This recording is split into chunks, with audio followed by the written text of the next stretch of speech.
Welcome to the OSG Gang's live stream, where you can expect live, simple, garage talk. Today's special guest is the world famous the most incredible, the undeniable, and the world-renowned Bill versus Bart. Amen. We all got to try to do that. That was awesome. When I say that is hands down the best intro I've ever been given in my life, man. That y'all just made my day. Awesome. Man. You all just made my day. I love it. Well, Wow. Today on the OSG Gang, we have Kenneth Sean from Built versus Bot joining us, as you guys know. So welcome, Kenneth, to the live stream. Man. Appreciate it, bro. Hey, thank you for bringing me on. It's a pleasure to be here. It's a pleasure to see all this greatness around me. You know, all these Foxbody excellent people that's around me. I'm just happy to be here, yo. So thank you so much for the invitation. Hey, man, you're very welcome. Very, very welcome. And so, how long has Kenneth Sean been into Foxbody Mustangs?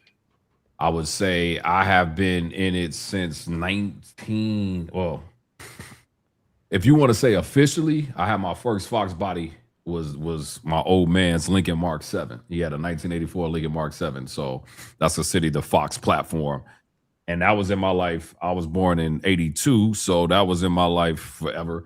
But then my first that I owned was in 1999. I had a 91 GT hatchback.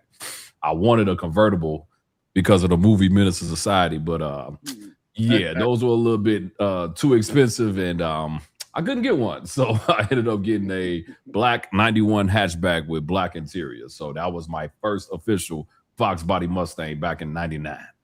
It cost me $6,000. Wow. That was a long time ago. It definitely was a long time ago. Let's just put it like that. Probably too long ago.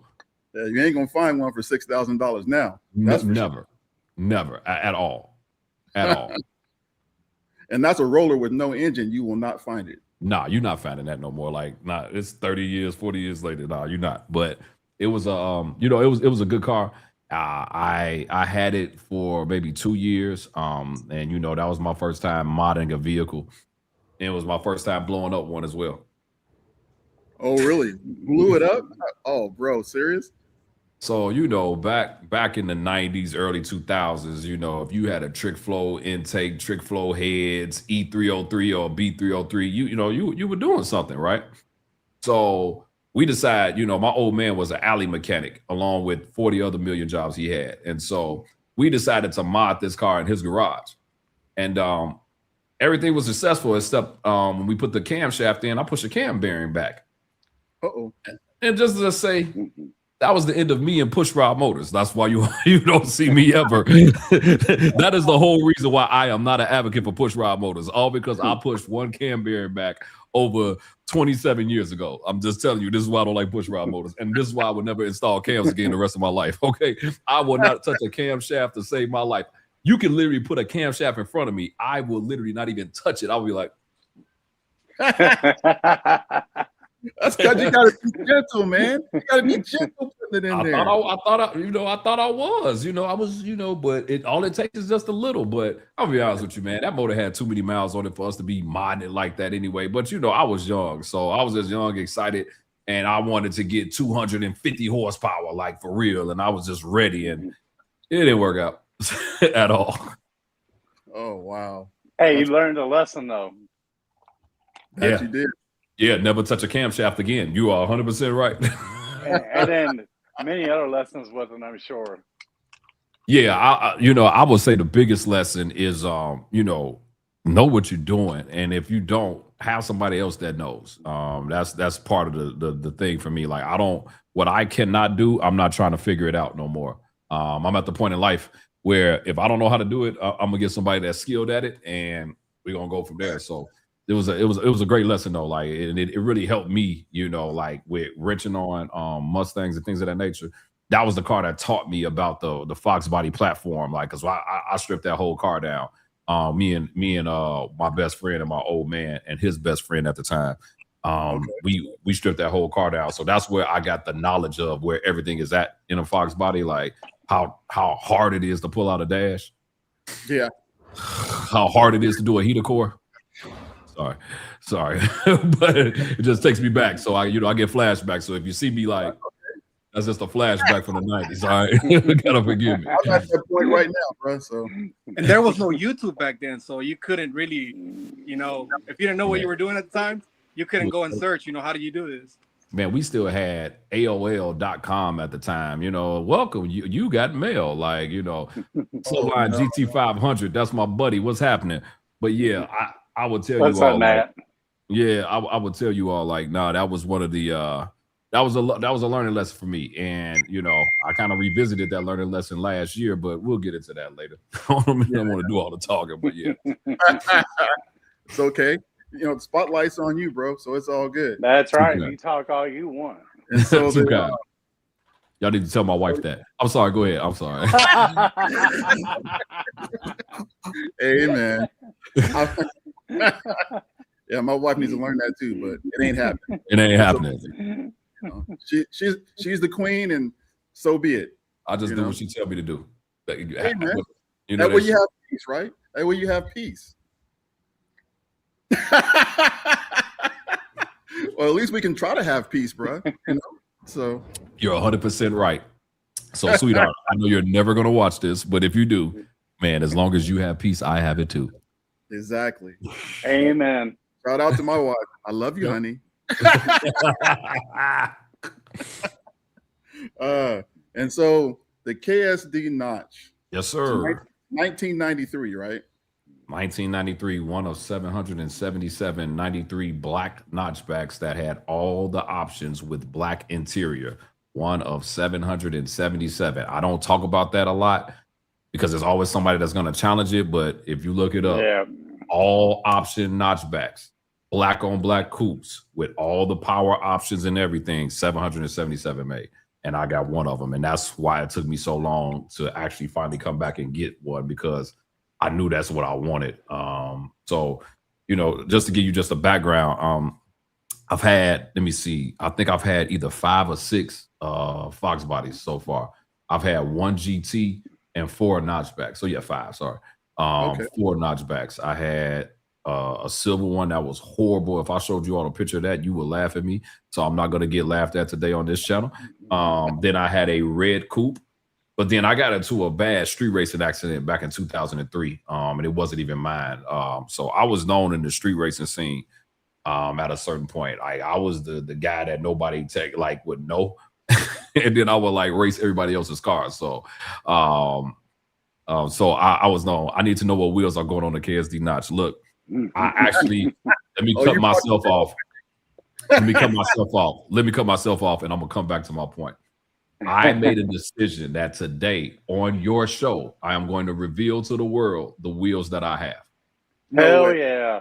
That's what I'm talking about, bro. I appreciate it. I had to give you something. I had to give you something a little special. You know what I mean? You can't give me a shirt and think I'm not gonna give back. But yeah, I will reveal it. So you all stay tuned.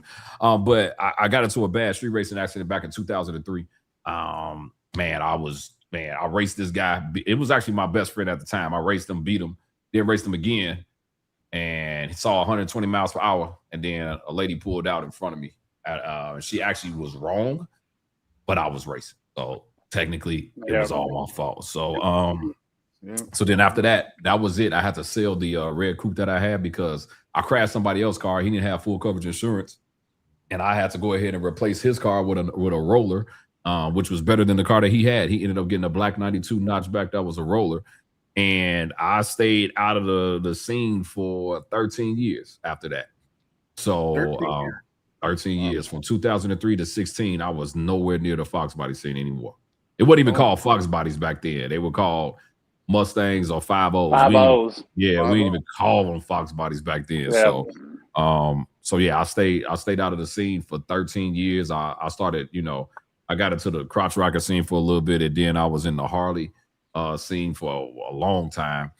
And then after that, I had to come back to my first love, which was, for lack of better words, the Fox body, because it was the first car I ever had. Having that Lincoln Mark 7 then to go from that, the second car was the GT. And so I just had to come back, but I wanted to make sure that I got the car that I actually wanted. And that's what brought me to 2016. So, you know, the actual car that I'm known for now, you know, it started off as like I said, a 93 with just a GT40 intake, stock heads, you know.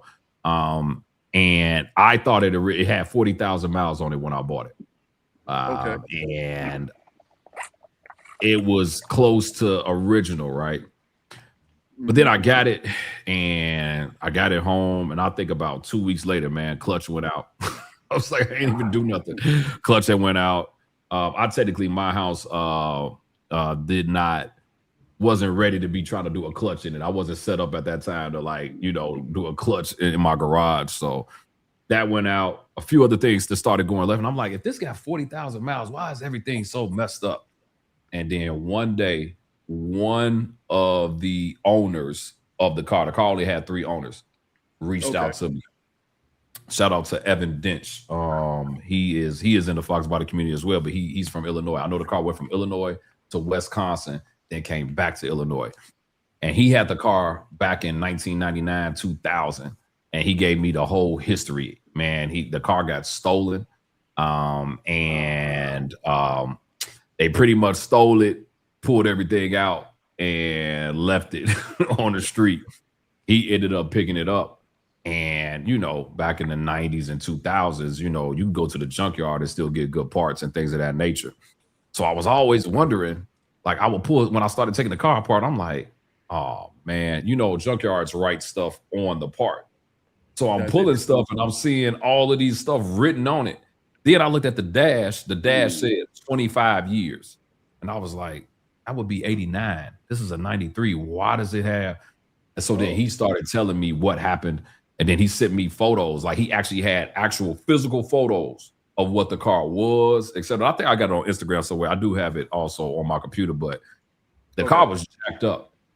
And he ended up putting the whole front end on it. He ended up putting it back together.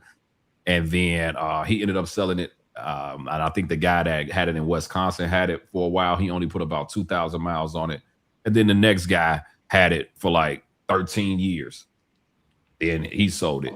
But I found out that the dash that said 40,000 miles.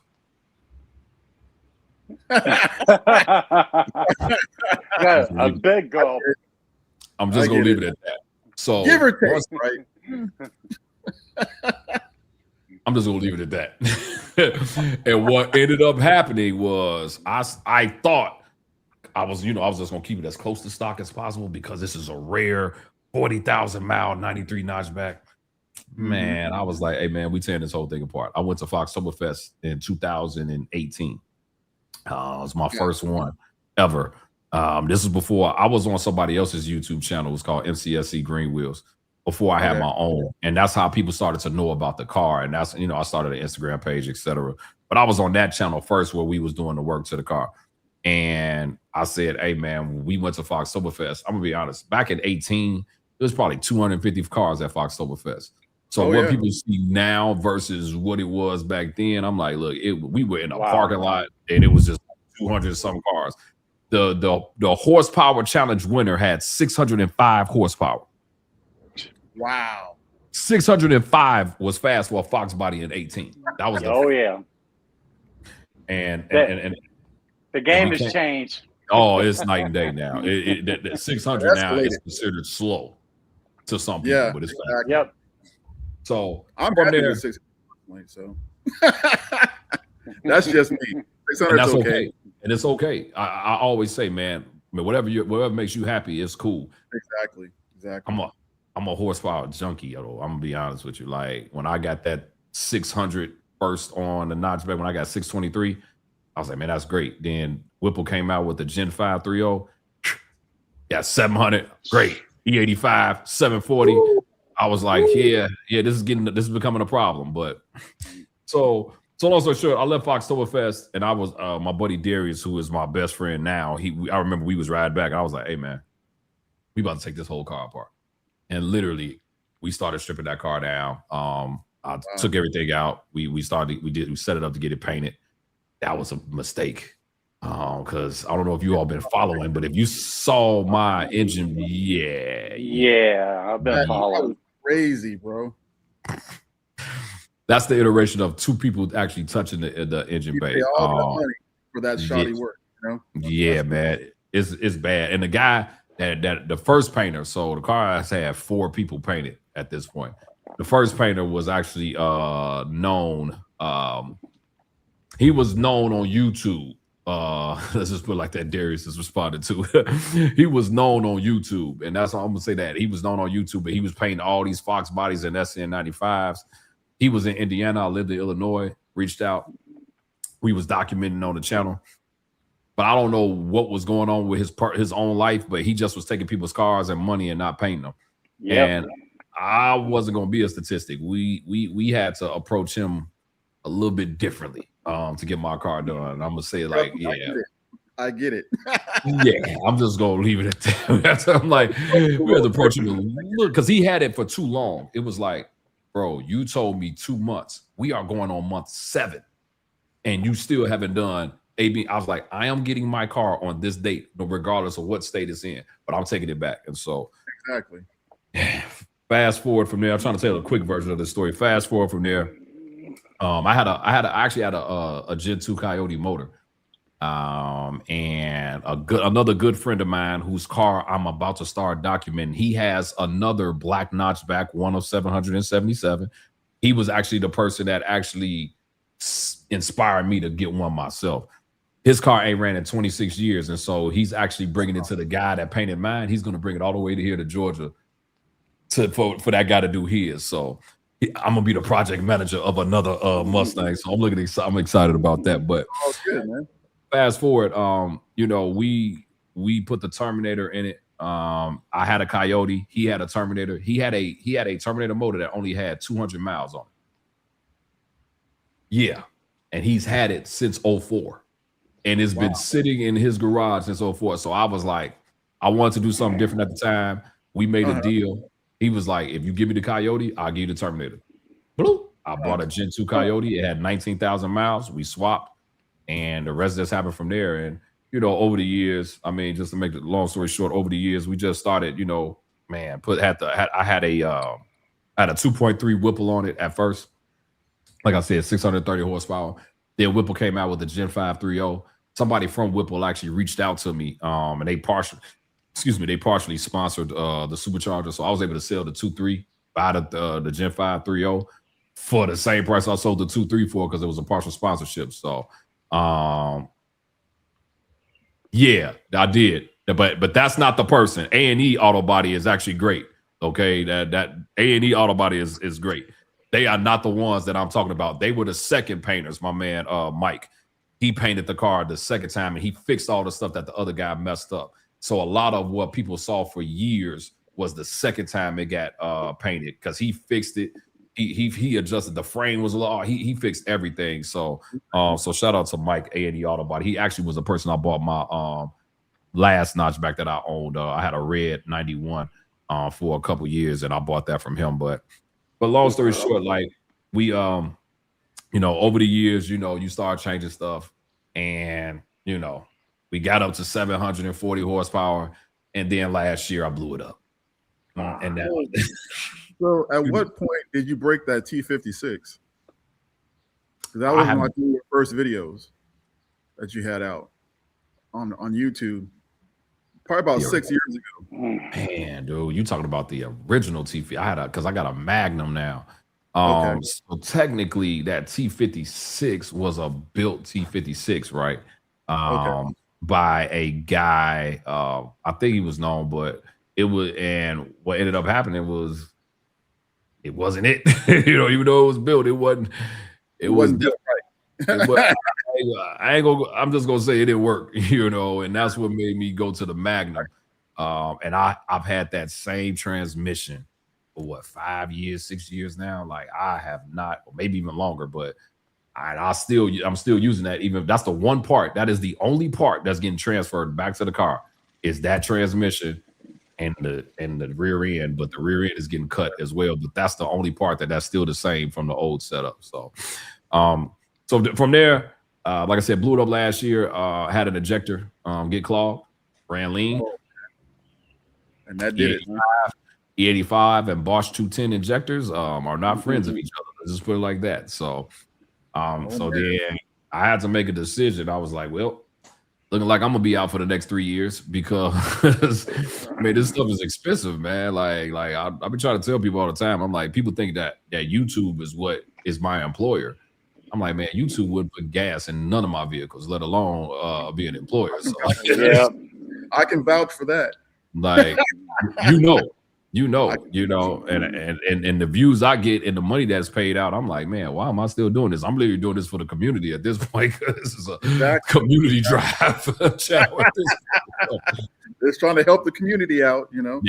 Yeah. So now, I had to make a decision, and this is the great thing about having good friends, connections, and networking with the right people. I moved to Georgia back in 2021. I came from Illinois. I've always lived in Chicago the majority of my life. I came from Illinois, moved to Georgia back in 21. And then last year, I had a documentary that was made on the car. Yeah. And I'm gonna be honest with you, like the documentary is part of the reason why I blew it up, because we did so many daggone pulls, man. I'm like, just for you to get that one shot, you like, man, that shot is amazing. I was like, yeah, that was like take 17. It turned out great, man. It turned out perfect. Yeah, I was screaming. Yeah, it did. You can hear that Whipple whistling. I love that sound. Agreed. And 1 month later, you heard that motor whistling too. Yeah. But it's all good. It was gonna happen anyway. So that same group, one of the guys, I did his car show, bought a VIP spot. We ran into each other at a local car event. And at the time, my car was blew up. So I literally didn't have a plan. I didn't know what I was going to do. And he said, hey, man, he was like, what are you trying to do? And I was like, man, I'm not going back with the motor that I got. So I had started selling everything. I was like, I really don't know just yet. He was like, well, I'm connected to Holly. Let me see if I can get you in. Right. Okay. So what a lot of people don't know is that for what I do for work is I've been in marketing and advertising since 2006. So I know how to, for lack of better words, market and advertise. And I knew that once he got me in the door, I needed a presentation that was going to sell to them. So I went to PRI last year, and that was the door opener for me. Was he opened that door? I went to PRI. Holly welcomed me in. And then after that, man, all it took was just that one open door. And then boom, it just started adding up. Like I probably have like 10 sponsors right now. Yeah. But what it took was I had to do something different, right? They don't want to see another Coyote build. Nothing wrong with anybody that's doing a Coyote build. But when they are sponsoring you, they want to say, okay, what are you going to do that your whole community is not doing? And that was where the 5.2 came into place, the 5.2 Illuminator, which is why I always say, like, I get it. It's a Coyote variant, but nobody calls the Illuminator motor a Coyote. Nobody calls the Predator motor a Coyote. It's a variant of the Coyote, but nobody's calling that. Nobody's calling the Voodoo motor a Coyote. It's a Voodoo. It is a Predator. And then you have the Illuminator, and that's what I ended up getting. And we're shooting for 1,000 horsepower. So all I put was in this deck, it said 5.2 Illuminator, 1,000 horsepower. And then I showed them the analytics of YouTube and Instagram, and they saw them too. And then everybody was like, yep, put them on. Yep. Only had about maybe let's just say out of 12, I've only had about maybe 3 sponsors that turned me down. Some sponsors give you a partial sponsorship. Some will we're going to give you all this stuff. It just depends on what you can work out. And so the only reason I was even able to go back and do the paint and body on the car was because of the sponsorships. If I had to do everything on my own, that engine bay would have been looking raggedy with a Gen 1 Coyote F-150 motor in it, because I wasn't going to be able to do what I'm doing now without those sponsorships. So, sponsors do help a lot. So. Yeah. And it was my first time experiencing it. So now I know how it works. I know how the lack of better words, how the game works with that. You just got to always have something that will appeal to them. You can't go to them with the same thing that everybody has, which is why I didn't do the traditional. Everybody does the Whipple Coyote. They can get an 800 to 1,000. you know, to an extent, depending on what, you know, Coyote motor they have. And that's cool. You know what I mean? That's cool. I did consider it though. I'm not going to sit and lie to you all. I considered just doing a regular Coyote because of the budget. Like I'm like, this is the amount of money I'm going to have. This is the amount of money I have. But I just, you know, there's something in me. I know I'm talking a lot. And I'm gonna shut up in a second, but there's just something in me. You talk all you want, bro. About you, Ken. It's all good, huh? You're the guest. Yeah, man. It's something in me, man. Like I just can't do nothing regular, man. Like, and it's not, and I'm not knocking anybody that does. I'm just saying for me, I'm like, my imagination or creativity does not allow for me to just be like, I'm just gonna do it like this, and it's gonna look like everybody else's. I'm like, nah, that's not me, which is why. You know, you want to stand out, be different, right? And it's more so I want to stand out for me. It's just this is just what I like. Like if nobody else like it, that's cool, you know. But for me personally, when I go in the garage, I don't have to get another trophy. I don't have to get another anything. But when I go in my garage, I am happy with what I am looking at, and it makes me happy. It gives me joy, for lack of better words, more so than trying to please the crowd. Now, everything else that come along with it, I'm grateful for that as well, because I'm not gonna sit here and lie. One of the biggest things that I ever did to the car was those wheels. The last set of wheels I had, it was like the gift and the curse, but I would say it was more of a gift than a curse. For example, you have 1,000 people that like it, but you got these 20 guys that are louder than the 1,000. Like the 1,000 people are clapping, but these 20 guys are barking and yelling, you know, and they always got something to say. But always. But let me tell you what those wheels did. When I put those wheels on the car, I got more reshares, reposts. I got put in Mustang Hub magazine. I got invited to be in Ponies and the Smokies in the convention center. I won second place in Ponies and the Smokies in the convention center. Like, I want to make this clear. I won second place. I could pull that trophy out. It's that big, like, second place. The jug. The jug. I got it sitting right there.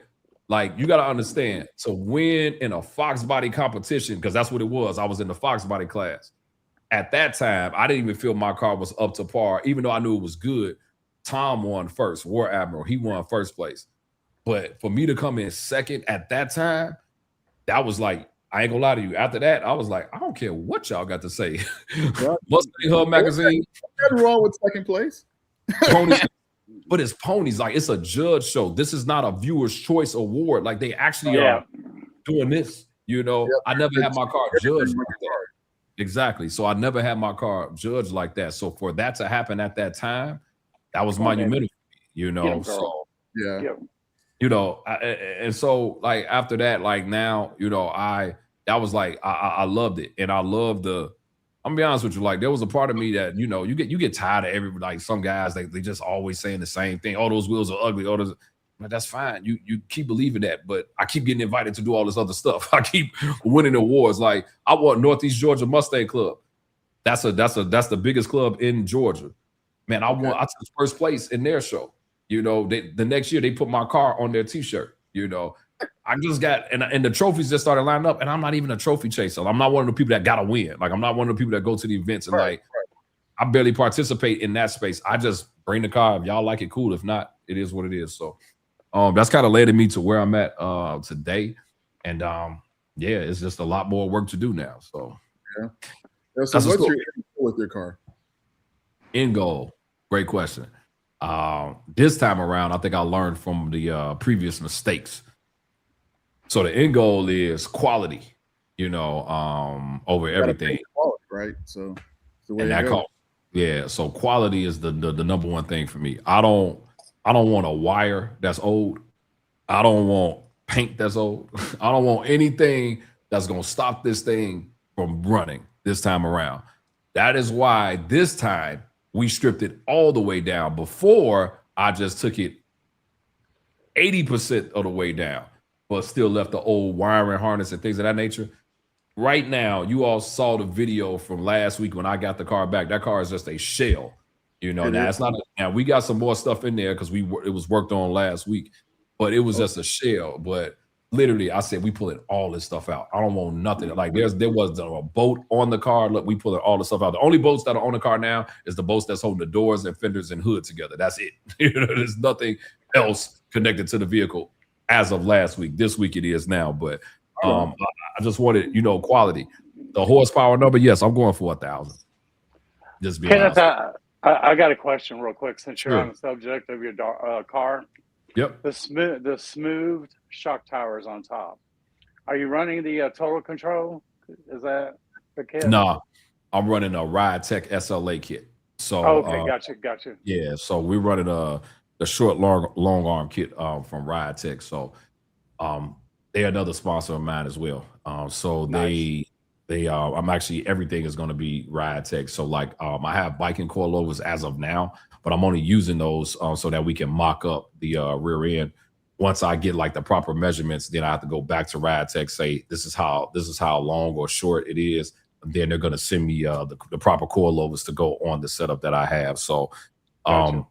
so what happened was the car was actually in the body shop, and I was working out a deal with Ride Tech. And I'm telling you, the moment they had agreed to be a sponsor, I literally called the painter. I was like, hey, you didn't start paint, did you? He was like, no. I was like, I need you to cover up those holes in the strut towers. He was like, what? I was like, just trust me.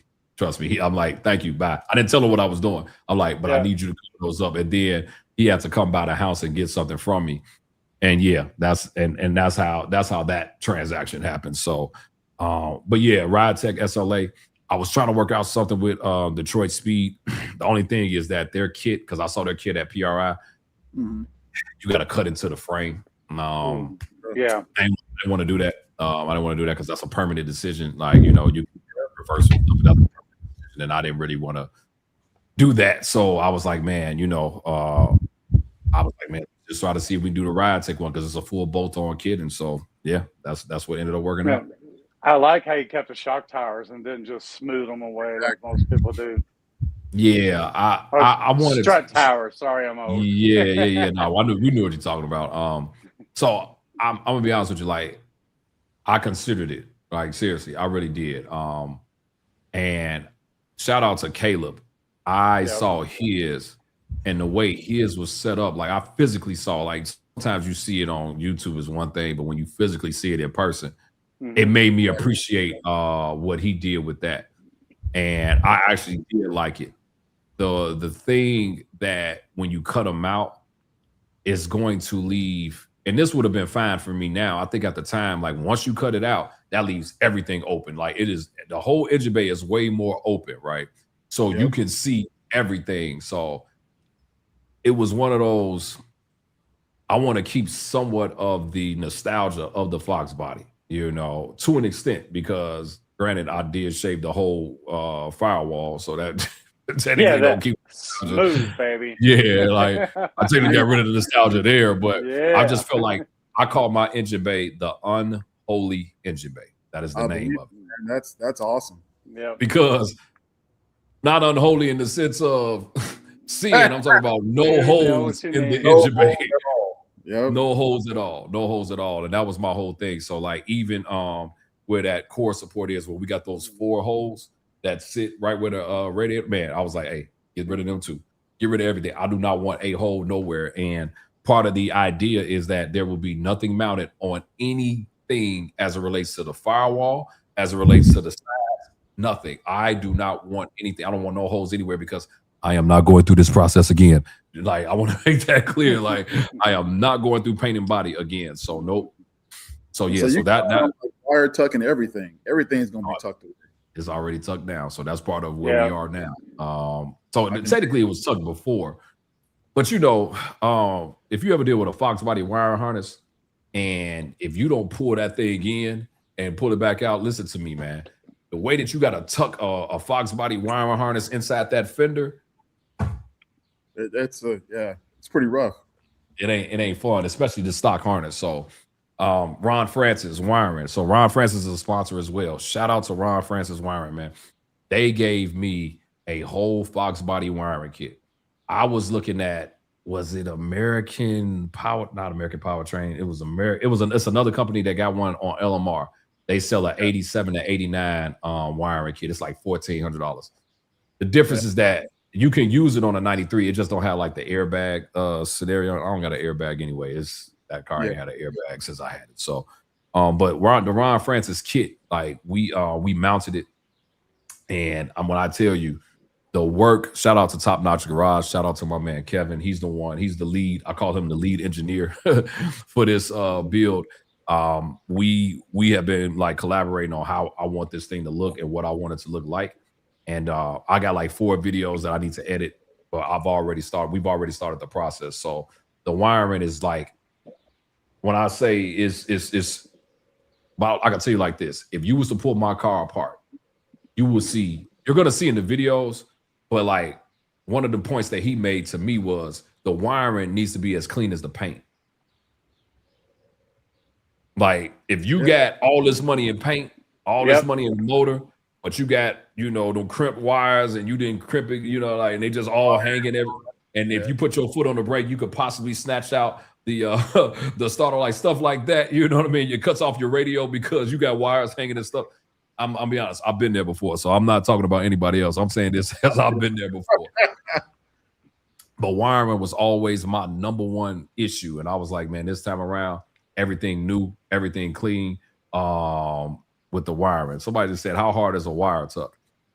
I mean, wire tuck is just all depends. Like if you still got everything in the car, it's hard, But for what we're doing, it's easy because there's nothing in the car, It's bare bones. So it's bare bones. So if it's not bare bones and you're still using a stock harness, it ain't the hardest job, but it is challenging. Let's just put it like that because of what you have to do and then how you got to like hold it up in that fender well, like it's a little bit challenging. And then you got to decide where you want it to come out at. Some guys drill a hole through where the door is and bring it around. I had mines coming from inside of the fender back into the car. Like it's like I have to show you to explain it, but that's how mine was from back in the day. But yeah, like I would say now as a wire tuck, when you're running all new wires, it's easy. And he has it to where it's just one loom, and it's like that. I don't know what you call it, but it's like that expensive mesh loom. Like Alex Tech, like a tape, more or less, and it's kind of mesh. Nah, it's literally it's a loom. Alex Tech. Oh, mesh, right? Yeah. And it's literally it's one cord going all the way from the front to the back. That's on the driver's side, and that's it. Before, man, I had like 4 of them, because they all were separated. You had all different things, but literally everything, even the ones that go into the you got your headlights. You got the one that goes into the ignition. All of. He literally has it all loomed just like that, and none of it is going to connect to the dash. So if you know anything about Foxbody harness, that other harness sits on the back of the dash. So when you actually pull that thing out, it is a pain. If I ain't keeping my ass connected to the dash, I actually pull mine off. But for everybody that does, when you try to pull a dash out, it is a very challenging task when you got that loom sitting back there. So yeah, so just pulling the dash period is a task. Let's just make that clear for anybody that's never done it. It's a task, but yeah, it's so like I said, the wiring is as clean as the paint, in my opinion, like, and that's saying a lot to me, in my opinion. So, and so the quality of Ron Francis wiring is top notch then? So much so that I would be their advocate for it. How like, and I'm not saying that because they sponsored me. I'm saying that because they got it down so much that their fuse box has relays and stuff in it. And they have every wire that needs to go, and they have it labeled. They also have the wire imprinted. There's the same thing. So if it's for whatever, let's just say it's for your tail lights, it's labeled tail lights on the wire, and then the color matches to the actual fuse box, and it says tail lights. I feel like my daughter could install their kit. That's how simple the ease of the kit that they're having. So somebody just asked, am I using a Holley Terminator X? Absolutely not. I am going with the Holley Dominator kit. The Dominator kit is 3 times the amount of a Terminator. What are the major differences between the X and the Dominator? The Terminator X can be very limited. It's good for somebody that's just doing a swap. You just want to do, tuning and things of that nature. The Dominator really is more so of a race car type of setup, but you can literally singularly control everything, right? the Dominator also has more outputs, inputs, etc. But so like a Terminator X computer is about this big, man. A Dominator is this big. You can't even put it under the seat. So we had to mount it to the back, in the trunk. Yeah. So the difference is that, and then also you have to order every harness individually. For example, if you get a Holley Terminator X for a Coyote setup, they can send you everything. Boom. But when you do a Dominator, the computer itself costs more than the Holley Terminator X complete. Yep. Dang. Okay. Yeah. And then you have to buy each individual harness for whatever it is that you need, you know. And for me, it's obviously a lot. And a lot of guys that have that is race car stuff. The main reason for me buying it was one thing. It was one thing. I liked Holley. A lot of guys like the 4 racer control packs. And I had a whole bunch of people say, man, you know, you should have got a control pack. You should have did this. Holley became a sponsor. And for me, I was like, the Dominator was already on my mind because I got the Holley screen. That was another thing. I had that 12.3 dash. Yep. I don't know if you all know how much that thing costs. It may be cheap now, but it's no I'm joke. not giving that up. I'm not giving that up. I'm sorry. I'm not. That thing provided me more joy than probably any other part I had. Like, I'm not giving that screen up. I'm sorry. But also, I can do. So I'm doing a ghost cam tune on the car. You know. Ghost so cam. what? Yeah. So for you all that don't know what that is, the Dominator can control the actual camshafts to where you get a low, like if you put cams inside the car.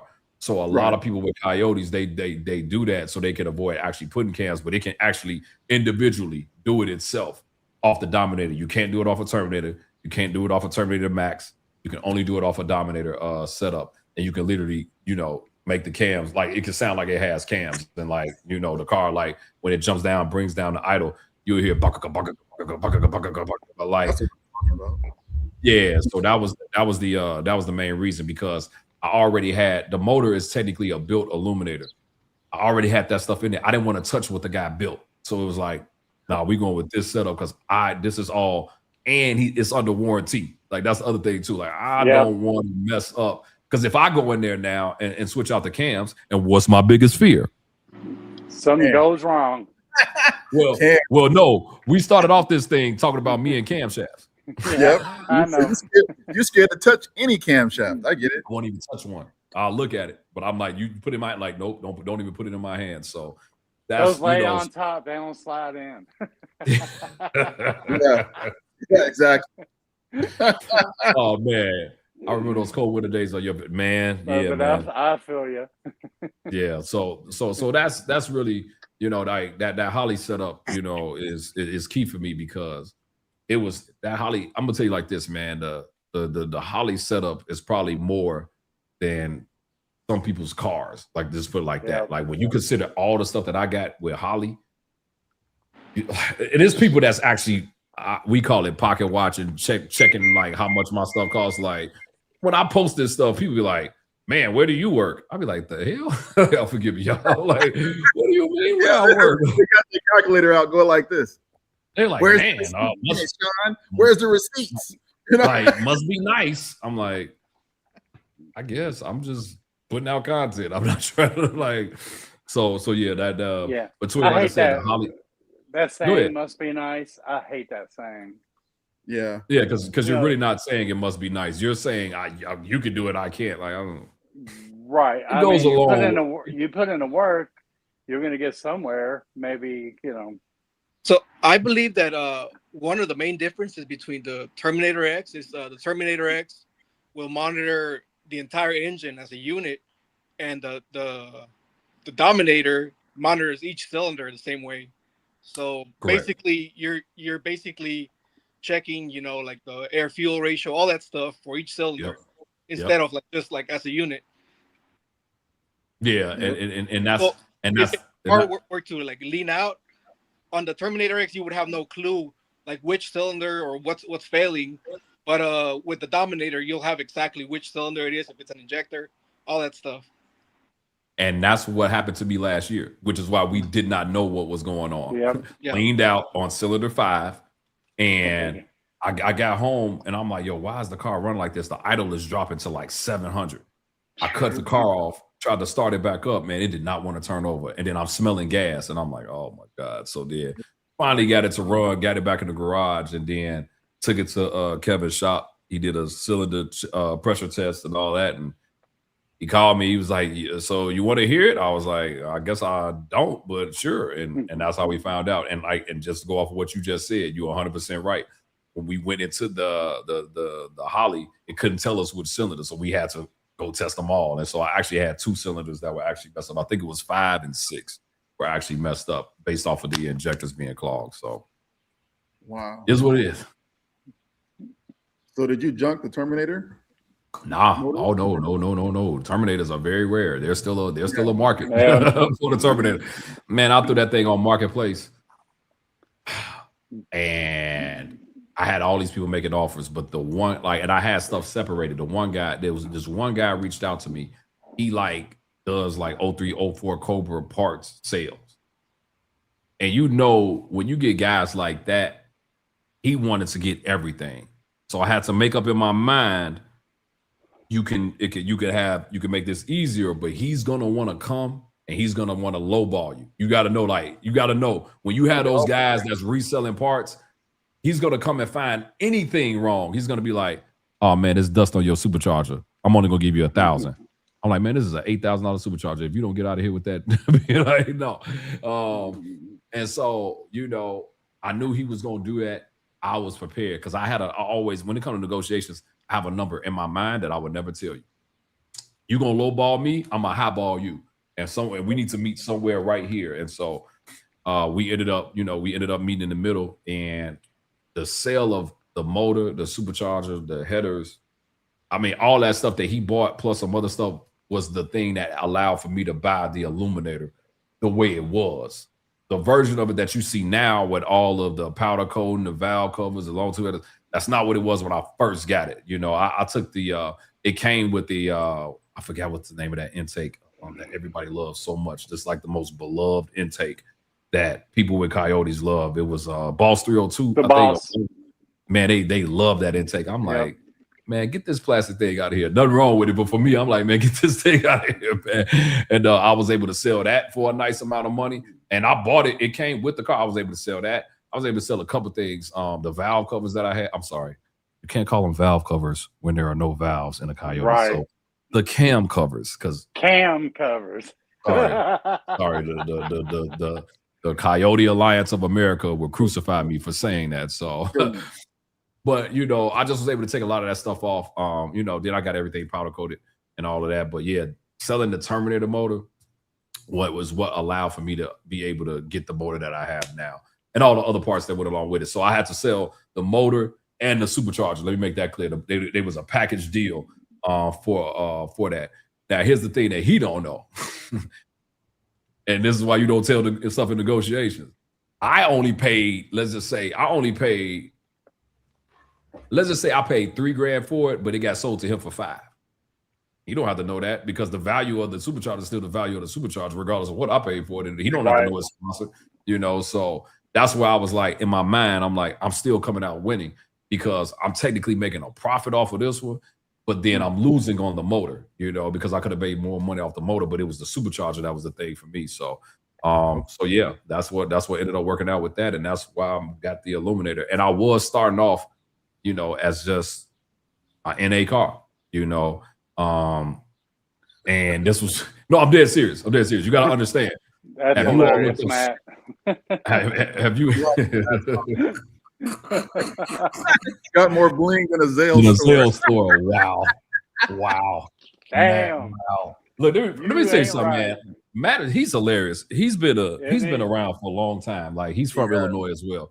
And he was at my show back in 21 as well, but I've been knowing him for years. He always had that beautiful GT500. Shout out to him, man. Like every time I see him, it's always a pleasure. So, but yeah, so I was gonna start off as an NA because budget does not allow me to get a supercharger. And I was not looking at, I don't know if you all looked up supercharger prices these days. Yeah. But try to find one under $8,000. That's all I gotta say. Ooh-wee. It don't exist. Not for that setup. It don't exist. And if it is, it's somebody with a used one that's got 400,000 miles on it, like it don't exist. But I was trying to work out a deal with Pro Charger at PRI as well. I did a video for them at Mustang Week, Texas, and they was like, man, if you ever need anything, let us know. Well, PRI came, the same guy that told me that. I need something from you. They weren't trying to help me out. And so this was the only time that I would say, you know, back in the day, it was like you cold call somebody. Like this was the only, I literally stepped out on faith. And I was like, so I got a buddy, his name is Walter. He's known on YouTube as SN95 Power. Yep. He did a Coyote swap in his 95. I think he got a 95. Yeah, his 95 Mustang. Okay. And he kept sending me these videos of this one guy who has a Voodoo motor, which is a 5.2 with an ESS supercharger. And he kept sending me these videos. I'm like, man, why you keep sending me these videos? And then one day he sent it to me, and the dude had his dyno numbers. And off a stock Voodoo, they was making 960 horsepower on a stock Voodoo motor off an ESS supercharger. And that's what put me on the ESS superchargers. I was like, so I've never even heard, like, who are these people? So ESS is, they've always been in the import scene, but back in 2016, they jumped into the Coyotes. And for some reason, their superchargers was outperforming all of the Pro Charger setups that I saw. And I was like, I literally reached out to them, sent them the deck, and the guy was like, he was like, okay. He was like, I like what you're doing. Tell me more. Now, to this day, I don't even know this guy's name.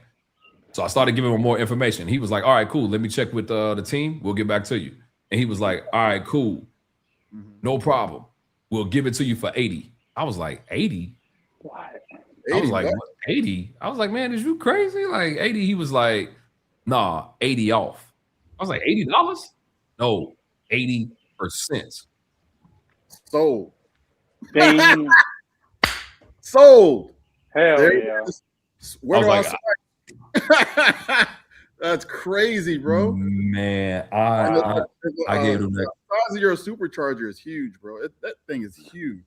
Yeah, that G3R. So if you look up ESS G3R, that'll tell you just in itself. You know, like it's expensive. And then I took it and then sent it over to get it powder coated, that front to send it to get it powder coated. So, you know, that worked out for me. He said, you got to be careful with the Voodoo motors. Yeah, that's why I'm good. I don't have a Voodoo motor. We're in the Illuminator world, so we good. Like, the Voodoo motors from 2016 to through 2018 had some very bad oil burning issues. Just FYI for anybody that know. They fixed it mid 2018, but 2019 to 2020 GT350Rs or GT350s, they don't have that problem. But so you know that ended up working out. So then everybody was saying, man, we thought you was gonna go NA. I was like, I was. But when somebody's trying to if they're giving you this, I'm like, oh yeah, 80% off. That's good incentive, you know. That's an amazing incentive. That's why I was like, oh no, you ain't got to tell me twice. You know, like I was working with Vortec as well. They was talking about, they was giving me the Black Friday deal. You know, they was like 15% off. I was like, nah, I'm straight. I'm straight. You can keep the 15%. I'll take the 80. You know, I mean, it was a Black Friday deal. It was the Christmas deal. It was December. Yeah. You know, I'm like, it was already went to PRI. It was December. I'm like, it's all right, no worries. But and I what I think is that a lot of these companies, do you get prize money along with trophies, or is it more pride? Pride, probably. You know, I mean, I don't know about money. You know, it's just a recognition. It's a recognition. But here's the thing: like I said earlier, I don't care about the trophies though. You know what I mean? Like I'm not claiming to have the best Mustang or the baddest notchback or I don't care about none of that. I just like to build something that I like. It's just nice to be recognized sometimes, you know what I mean? So, I ain't gonna say, I'm not gonna sit and say that it's not nice, but I don't have that expectation no more. I've been in this long enough, you know, to where it's like, man, it's cool if it happens, but if it don't, I'm here because this is just the car that I like. Yep. So so that's sorry, go ahead. No, go ahead. It's okay. So that's how I got, you know, from the 5.2 to the ESS.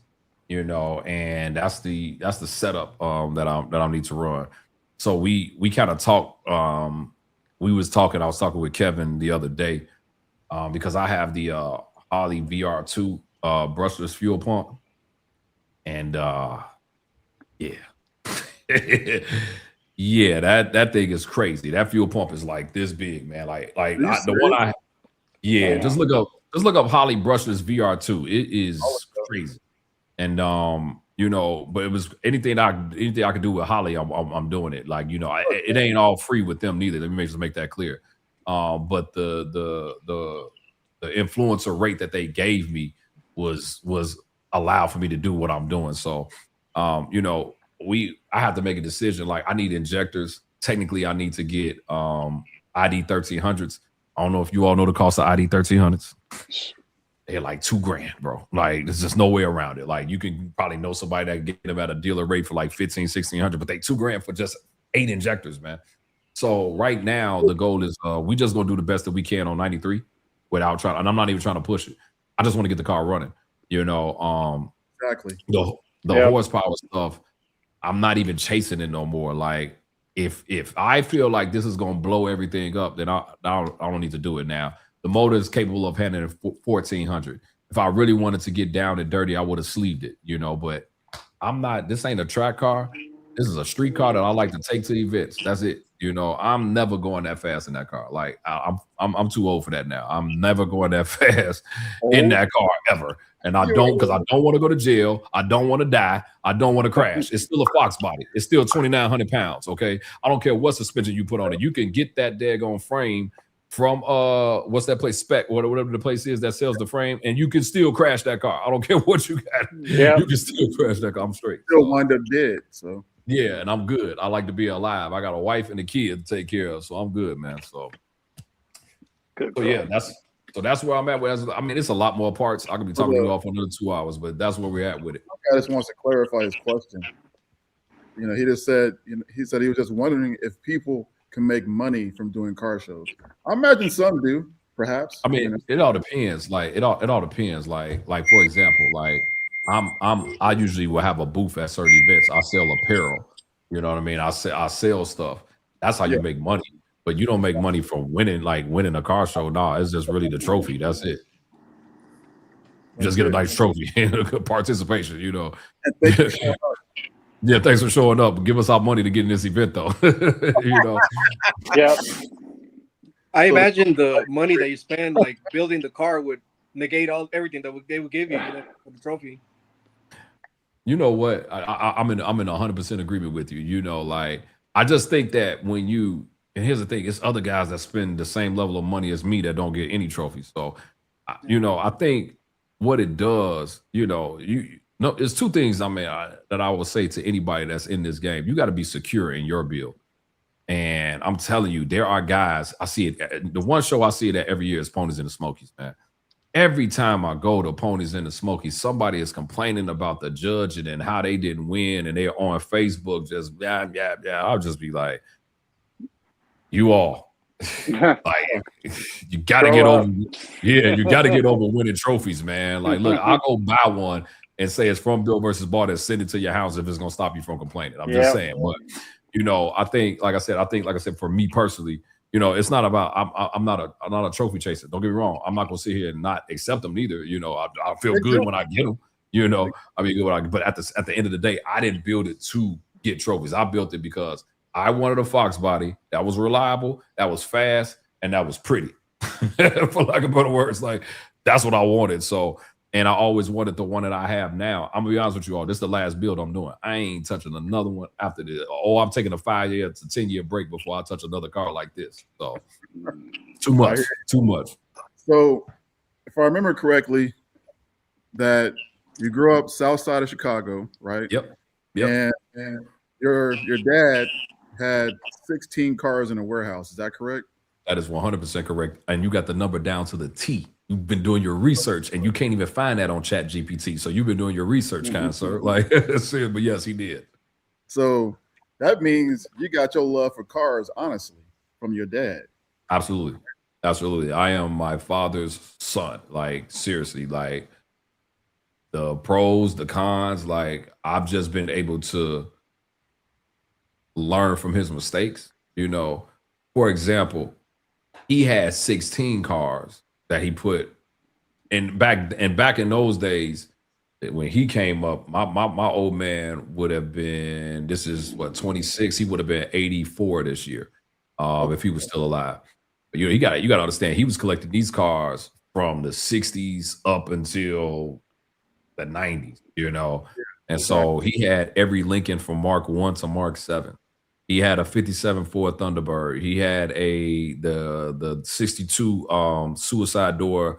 We call it the car that Kennedy got shot in. He had that Lincoln Continental. He had a 1941 Lincoln Continental, was technically is the Mark 1, but he had that. He had a 62. Now this is the one car that him and I got into it about very, very bad. Like I almost disowned him as a father at this time. Okay. He had a 62. I always wondered my whole life, why does the front of this car say Rolls Royce, but the inside of this car say Bentley? It was a 62 Bentley silver. I'm sorry. For you all that don't know, I believe, I could be wrong, Bentley and Rolls Royce used to be the same company, like how Ford and Lincoln is back in the day. But Rolls Royces were always the higher end than Bentley was, right? But Bentley had the same car. It's kind of like how you have the Expedition and the Navigator, or you have like the GMC Sierra versus the Chevy Silverado. What my father did was he took the Bentley, I think it was called a Bentley S2, and a Rolls Royce Silver Spur. They took the front grille of a Silver Spur and put it on a Bentley to make it look like a Rolls Royce. And all you had to do was put the Rolls Royce hubcaps on, and it would look no different. The way that you knew it was different, the grille was raised higher than the actual hood. I didn't notice. Wow. And here's why we got into it about it. My old man had hit a bad spot in his life. This is before Facebook was what it was, and he needed to sell all the cars. He don't know technology and the internet like that. So the only way he could do it is through me. I was in college at the time. This was 03, actually, the same year I crashed. This was after the accident. And I said, fine, I'll do it. I listed the car on eBay. And I'll never forget, man, within 20 minutes, the car was at $100,000. And I knew something. No way. I'm like, nah, something wrong. I'm like, I'm not saying that he does not have it, and that car was amazing. But I'm like, something ain't right. A guy from London sent me an email. He was like, technically what you're doing is fraud. And I was like, yeah. I was like, what do you mean? He was like, that is not a Rolls Royce. That is a Bentley S2. And I was like, explain it to me. And so he explained it to me and everything, right? He broke it down, etc. When I tell you I was so upset, because I'm like, you gotta understand who my old man was. This sounds like something he would do. But for me, I was upset because I'm like, dude, you about to put me in jail, because the moment I would have gave you that money and then somebody finds out that this car is not what it is, and because you would have spent it within 20 minutes, I'm going to jail because I sold it through my platform. Man, I took all the cars offline. What ended up happening, a limousine company reached out, and I'm not gonna lie, I believe they offered him $60,000 for it. And I was like, he'll take it, because I'm about to take it off of eBay. But he was like $200,000 in the hole at the time. So like any money he got just went straight to his debt. So but he had that, and but the two cars that meant the most to me, man, to this day, man, it's like kind of a sad story. He had a 68 Corvette 427. And it was ugly from the paint job. My old man used to like painting cars and putting flames on it. I don't know why. That was his thing. He loved flames. I'm like, dude, this is the ugliest paint job. But at the same time, I was in love with that car from the time I was born. And I took a 57 Ford Thunderbird on prom. I sold the 57 Thunderbird for him. He ended up giving me the Corvette once I graduated from college. I tried to reach back out once I was financially able to get, sorry, I'm skipping. I sold the Corvette because I had got laid off at the time, and I had a house, either the house or the car, so I sold the car just to keep me afloat, etc. I tried then later on in life, when I got back financially, stable, afloat or whatever, I tried to buy the Corvette and the Thunderbird from the people that originally bought it. The Corvette got burned up in a barn fire. The Thunderbird he parted all the car out. Really? So there was, so I just wanted a piece of what my old man had. You know, ask him how many cars he had. There is, be quiet. This is not a they don't need to know. like if you see I'm about to block, like, can we block him? Like, no, that's my buddy. But like, because now he's going too far. He's going too far now. Like, I had more cars that I want to even mention, but we're not counting anymore. So but yeah, like, so I had said before I leave this earth, I'm gonna build a 57 Thunderbird.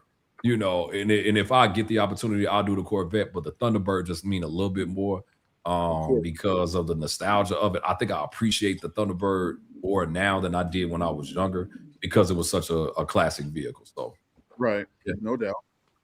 Yeah, I know my dad was born in 1914. He lived to be 103. Wow. And wow. I got cars from him too. You know, he owned quite a few cars. We're talking like the old school cars, like the Oldsmobile Rocket 88, stuff like that. You know what I mean? Yeah. So he had, you know, those in the old school Cadillac. You know. Oh, and yeah. So I think my dad had like it was a 73 Fleetwood Brougham. And that's what I grew up riding, 8-track player and everything. You know. Oh, absolutely. Absolutely. You know? I was born in 69, you know, and so I grew up all through the 70s, you know. Yeah. So that was actually you was, that's why you call yourself Superfly. Because you was born around that. You was around when that movie came out. I see that with that old Curtis Mayfield going on. I had to actually change my logo because of that, you know. Got you. I got you. So yeah, and so that's, like I said, he was the like I said, one of the things I'm gonna do before I leave, like the notchback is dedicated to him. You know, one of the things that on all his cars, he always had his initials. It always said KD something. It'll say KD 40 or KD 2 or KD, you know, because his name was Kenneth Daly. I did something, and I still have all his old license plates in my garage right now. And so that's what I do the same thing now. Like with the Mustang, it says when I lived in Illinois, it said KSD because I was able to get a White Sox plate and it just said KSD.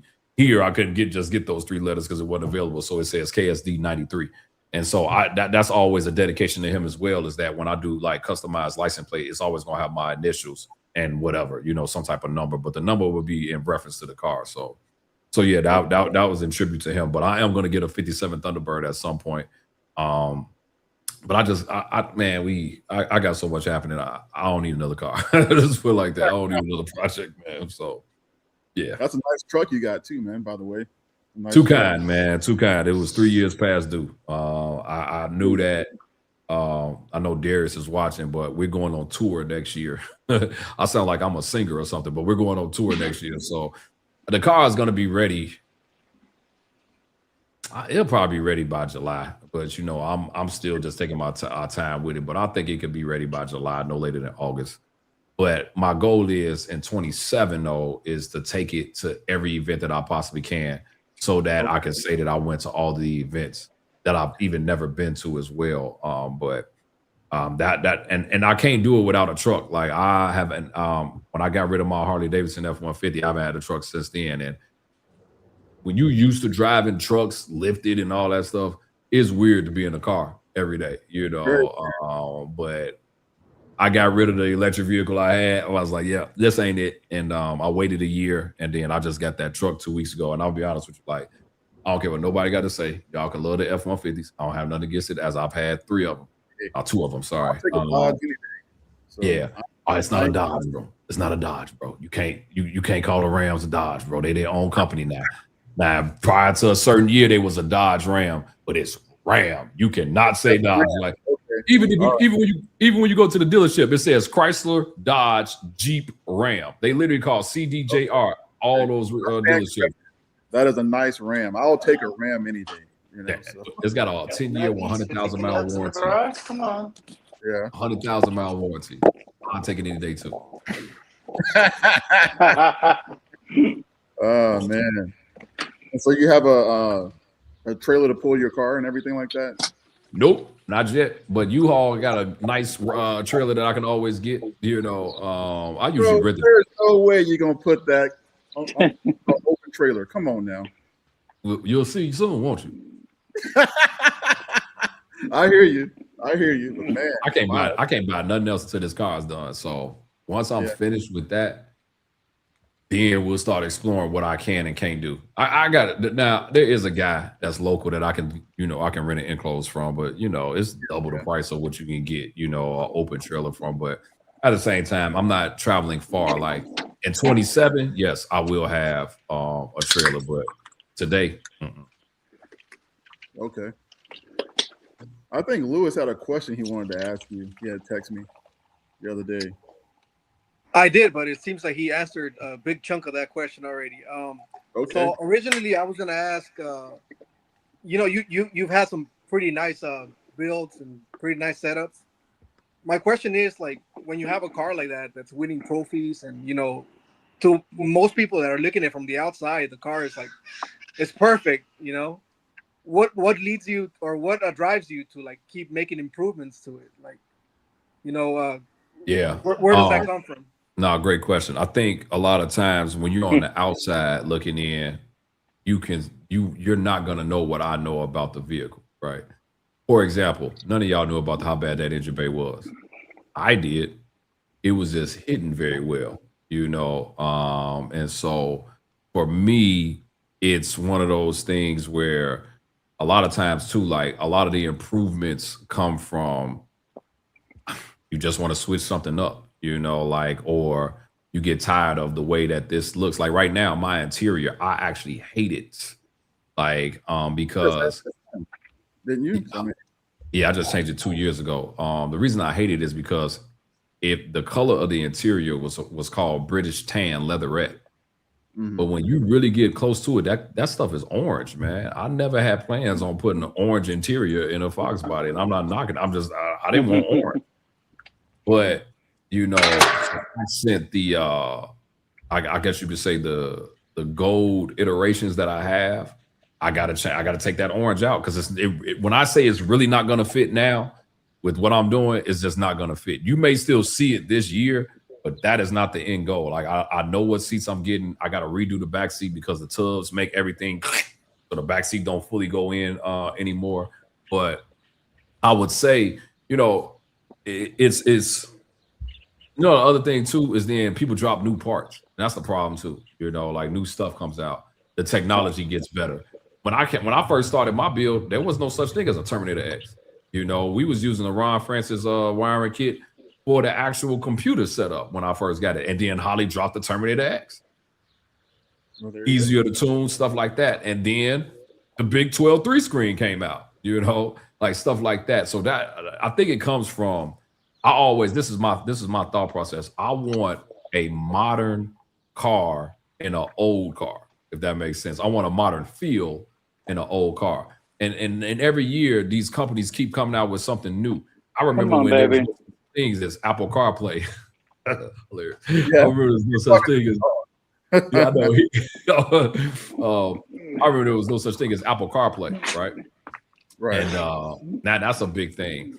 Like I'm gonna tell you all right now, I'm probably gonna shock everybody, but you'll see. This is the one thing I'm gonna reveal it on your show. Okay. Because I'm gonna do 2 reveals on your show right now. I'm gonna do something different as it relates to the location of the screen in a Foxbody. I'm just gonna leave it at that.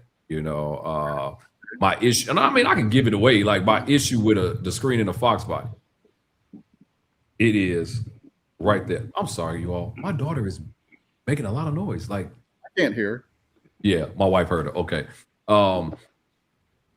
And when you're looking down at a map and your vision needs to be up, that could be a problem.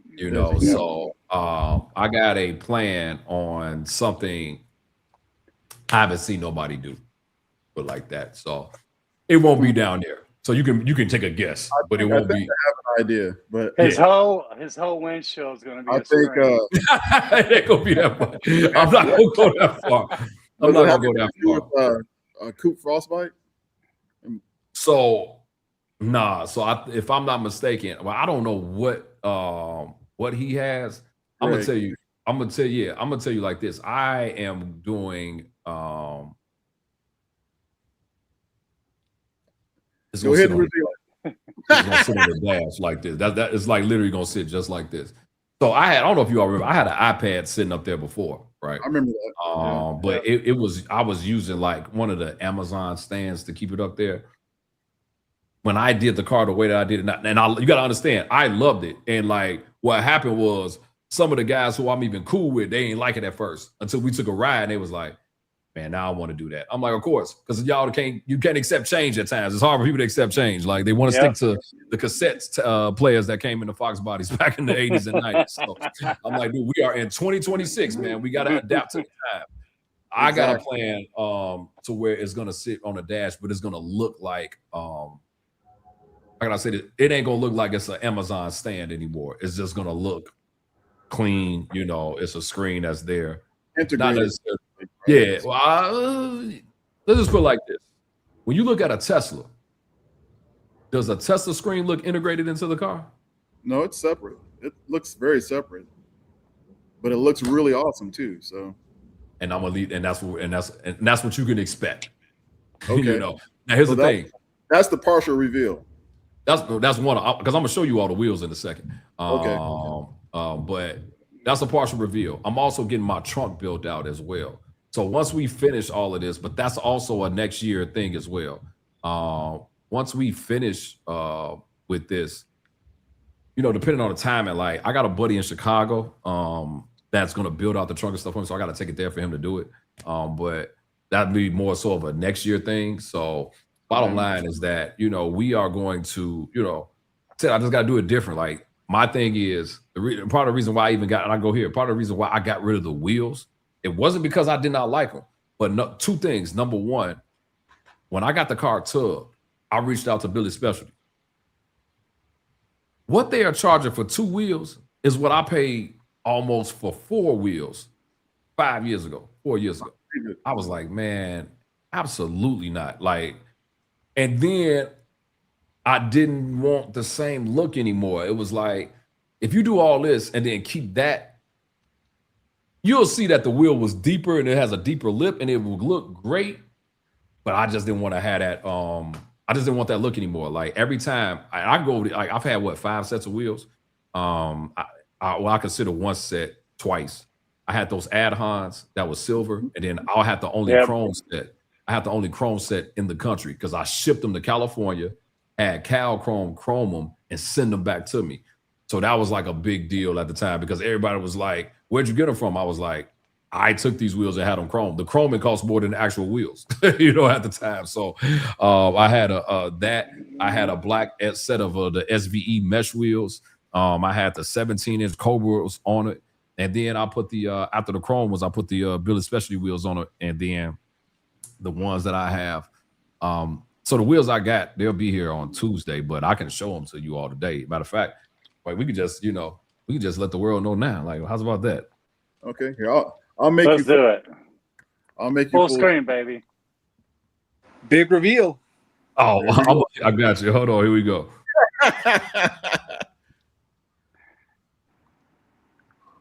Oh, snap. Oh, hell yeah. Oh, bro. Dude, that's awesome. He's on a big screen there. Wow. Yep. That's incredible. Sweet, man. So that's an all 18. black car, dude. Woo. Yeah. So I have a set of Bear. So I went with Bear brakes this time. My calipers, I have 14-inch fronts and rears. Okay. So the 14-inch rears they all gold calipers as well. So I pretty much just went gold. 19-inch all the way around, or nah? So 18/8s in the front and 19/12s in the rear. Okay. Yeah. So it's 19/12s in the rear. I have a 335. I believe. I think it's a 335 tire in the rear, and I forgot what the one is in the front. It may be like a 245 or a 235, something in the front for the 18s. But shout out to Continental. They was a sponsor as well. Continental sponsored me their tires for that. So that worked out because if you look up the tires that I have, Jesus Christ, I think they 600 a piece. So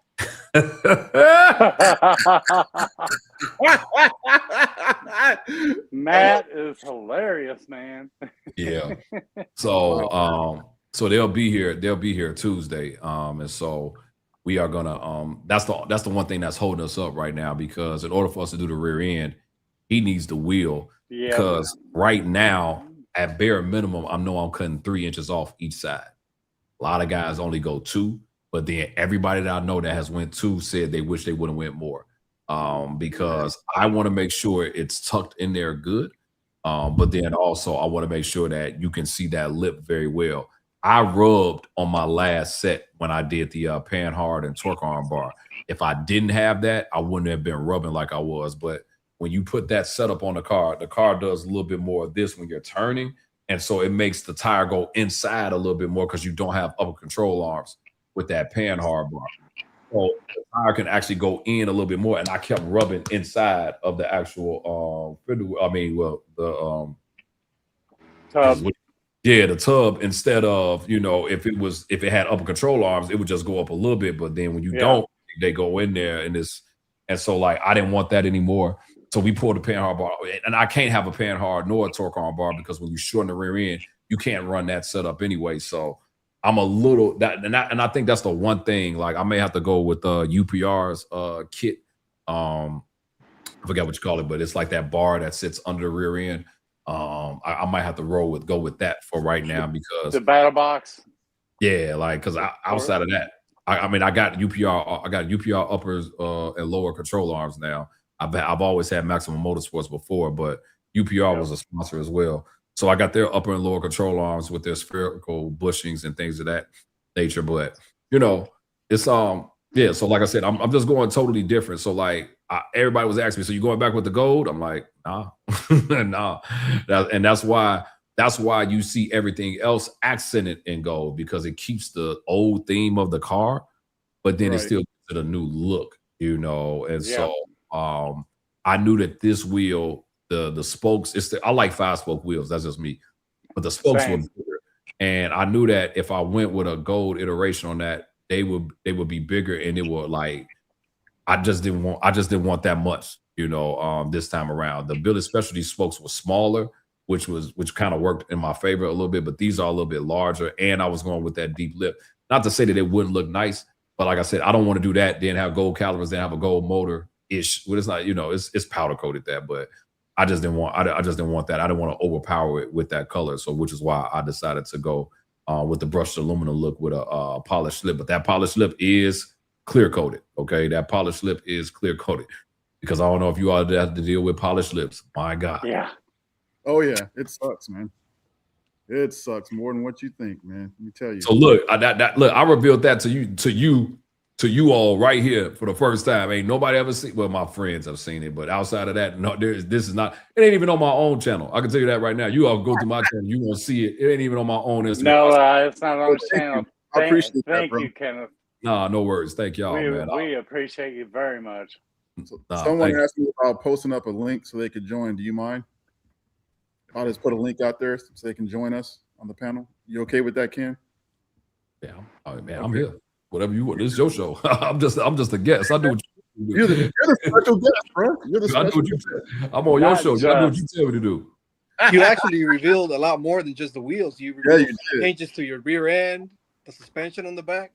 That's pretty amazing. Yeah, well, when you tub it, that's kind of like a given, like and I kind of said that on the channel. Like, so when I tubbed it, that was the reason I tubbed the car, was because I knew I wanted 12s in the rear.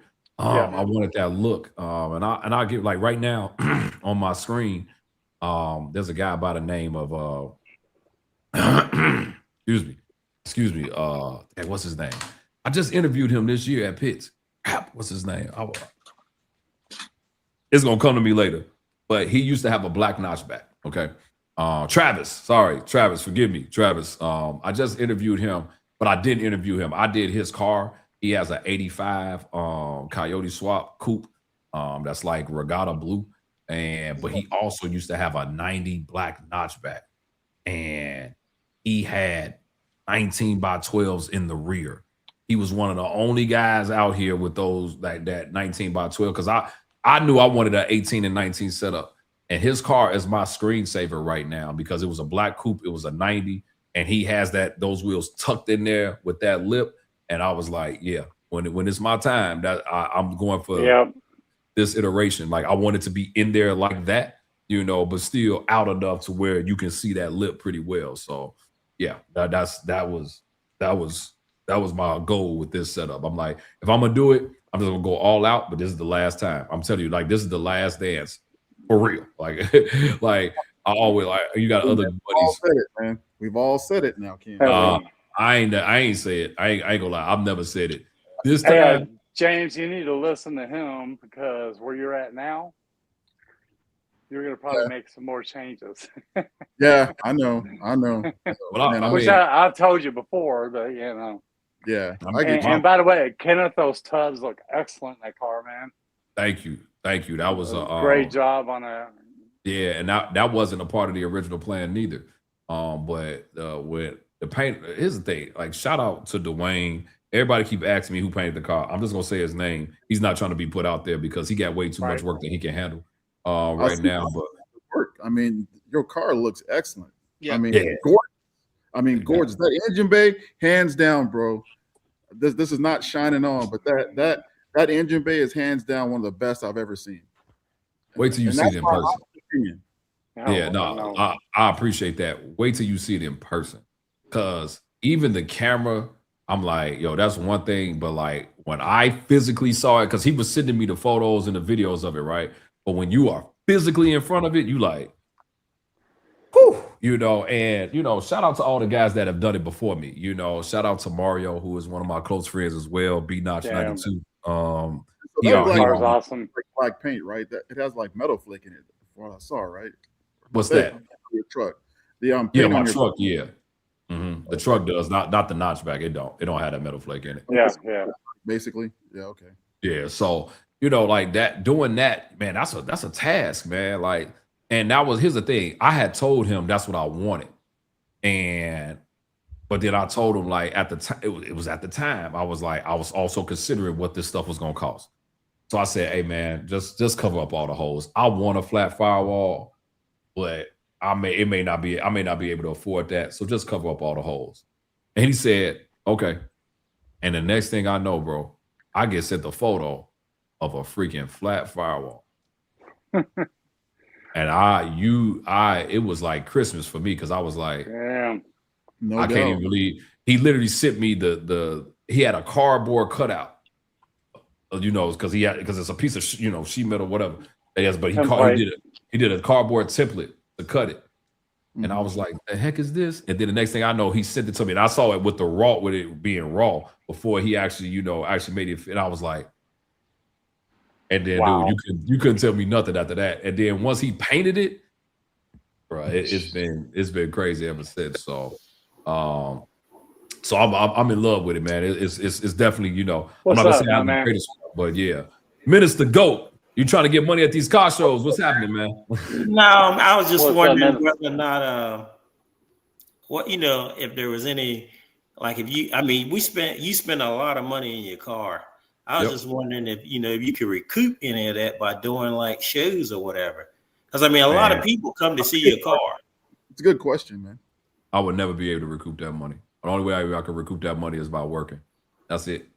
So for me, it's not about, this is a hobby. This is a gift. I'm going to go further. Like, this is a gift that God has given me, and it's also something that my father passed down to me. So the way I honor both of that is by, doing it this way. Now, I don't have to spend as much. I could just, have a regular car, a regular Foxbody, but you got to understand, for me, it's not about the money, because if that was the case, then because you got to understand like how you actually get revenue from this stuff. Like I get revenue from doing apparel sales, things of that nature. YouTube gives me a little bit of money, but they don't get enough to even put gas in that car for the year. Like, so I'll say all that to say, like, I do it because this is just a passion that I have. And the Foxbody has always been the car that spoke to that passion. So, it ain't about recouping that, because I can't. You got to understand, I lost a lot of money in my last setup and all that Terminator stuff. You know how much labor I paid people to do stuff, but stuff that's not there anymore. You got to remember, I paid the first paint guy, and you saw what that job was. I paid the second paint guy. That job was great. I paid somebody else to do, the Scott Rod panels, and that was jacked up. What I'm saying overall is that I can't ever recoup all of that. But this also speaks to why I keep saying this is the last dance for me as it relates to this car, because in order for me to stay sane and in order for me to stay married, I can't keep doing this with this car, bro. So like that's the reality of it. So this is it for me. Well, I think some some people with cars, like, I'm not saying that, we got like Lamborghinis or anything like that, but some people, they pay to have their cars at events and stuff like that. I'm thinking maybe one day, because the Foxbody is popular, as I don't know what, I not too long just saw one go for like $100K, and it was a Cobra, but it was also it was modified. So I was just wondering, one day we might be in that, that kind of bracket. Well, I mean, I've seen a lot of Fox bodies go for 6 figures. I got buddies who sold their Fox body for 6 figures, but they were very well built cars. If you got a rare one like a 93 Cobalt with low miles, it's gonna go for 6 figures all day. If you got a 93 Cobalt with under 10,000 miles, that's a 6-figure car all day. If you got some very rare like collection of a Fox body, yeah, they'll go for big money. But like some of the guys that have built these cars, I know a guy right now. I sold one for 120, but don't nobody know that because you can't put that on Facebook Marketplace. You know what I mean? Like, because you'll get tore up in the comments. I got another buddy right now. He got one going for 200,000. Okay, but you got to see it though. Once you see it, like he asked me to put the word out there for him, and I was like, I can't do it without revealing you. He just don't want to deal with the comments. But if you see the level of work that's within that car, you can understand why he's asking what he's asking. It's a twin turbo setup, and I mean the paint in itself, 40. Just the paint and body, 40. This is a true show car. Like that car is so nice. I wouldn't even drive it down the block. I would only put that car on the trailer to take it to an inside event. I wouldn't even put it outside. That's the type of car that car is. So yeah, I mean, I'm seeing it now. It's happening now. Okay. But 200 grand, that's a lot, man. That's a lot. You got it, but when you see it, it's justified. It's just how many people got that level of money to buy that car. That's the thing. Like people will spend that for a GTD. People will spend that for so something exotic, but for that car, his audience may not be able to get that. It's somebody out there. I'm not saying it, but he will have to put it out there a little bit more. So, well, I'm sorry. Go ahead, bro. Well, I'm also noticing like cars that have actually done something or have like a story. These cars are like whatever it might be. Like say a Fox body is maybe 50 grand. It's got a Coyote engine in it. But if it had like a story behind it, they like double the price on it. They got like Ferraris that are, like those real, like, I think it's called a GT3 4 cam. These cars are like millions of dollars. But I was looking at this show where just because the car belonged to a general, it was a general in the army, the car was like double. It went from being like maybe worth 20,000 to like 60,000. So yeah, it's like any of Steve McQueen's cars, Yeah.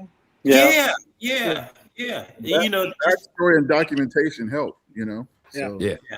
Yeah. All that counts. Like the documentation of the build. I know a lot of stuff in this community about what cars went for and sentimental value and all that.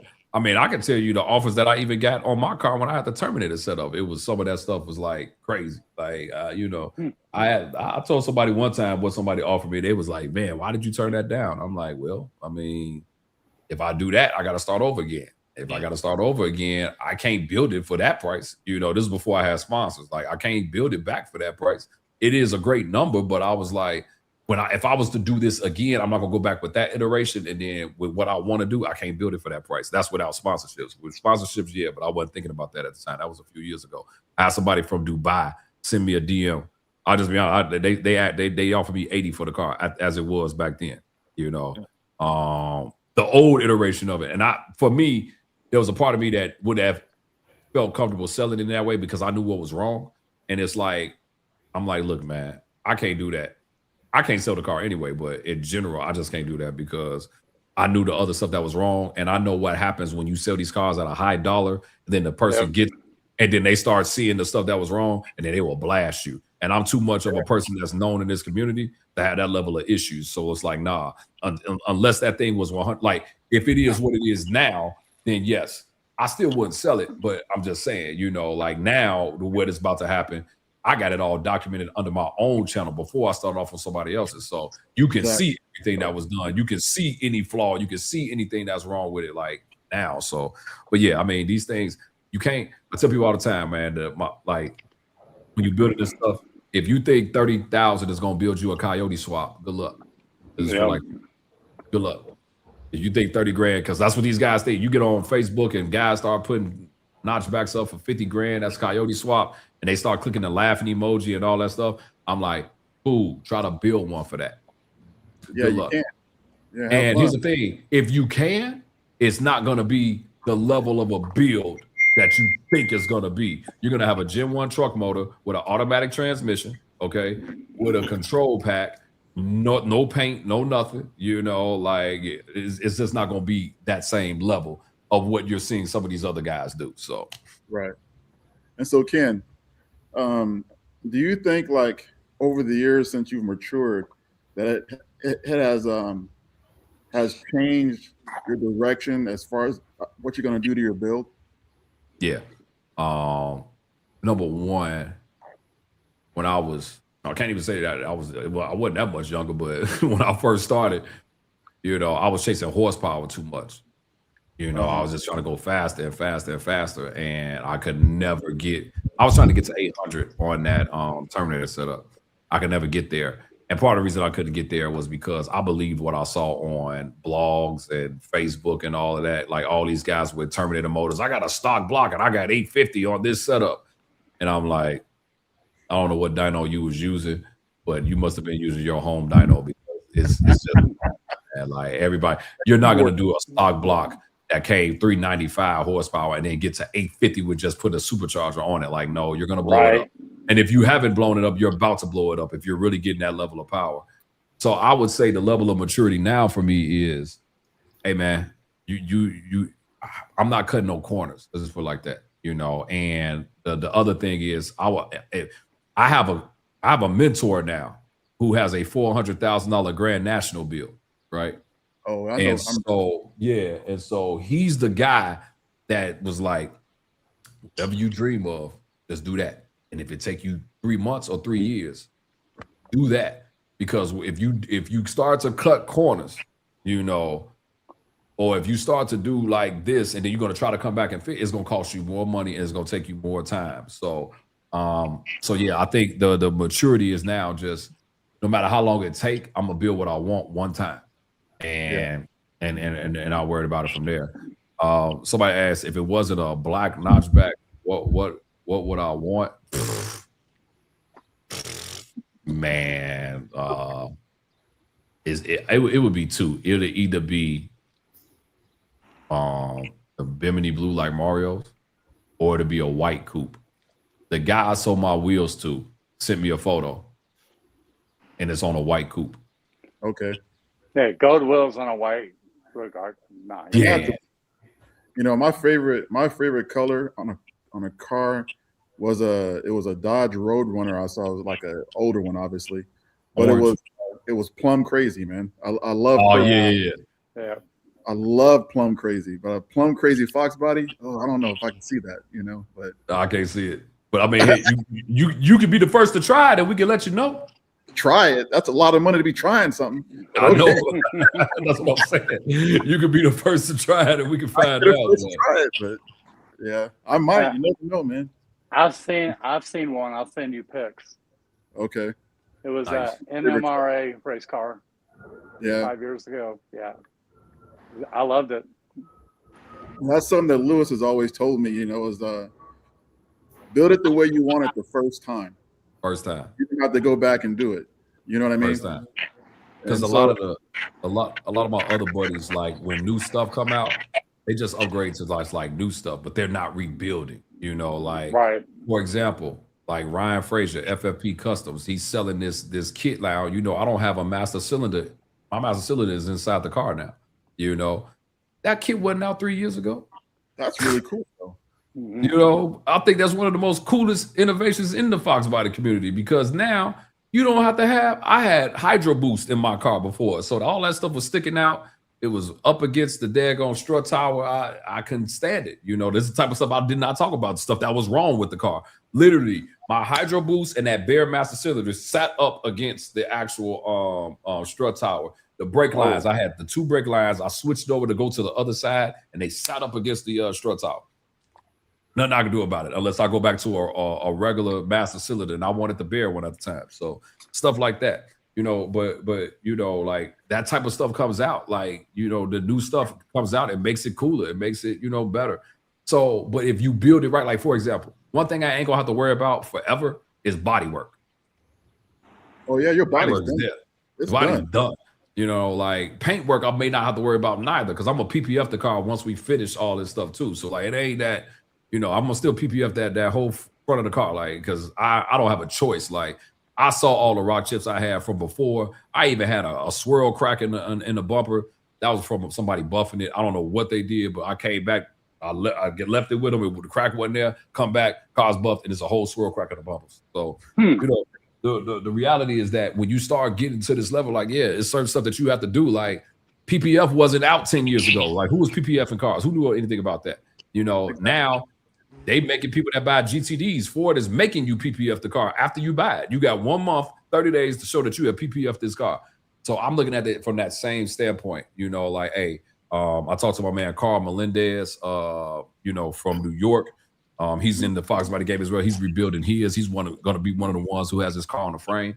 You know, we talked about all of that, and I can't this time around. I got too much invested in it right now to not be in that space where I do the right thing all the way around. And so it's an investment. You know, I even got to call my insurance company now and take the value up of the car, because it ain't worth what it was with the Terminator mode in. I can just tell you that right now. I got more money in parts than I did in the valuation of the car before. So it's just what it is now. So the mature side of me, like I said, build it right the first time, build it the way you want it the first time, so that, and then stop chasing horsepower, man.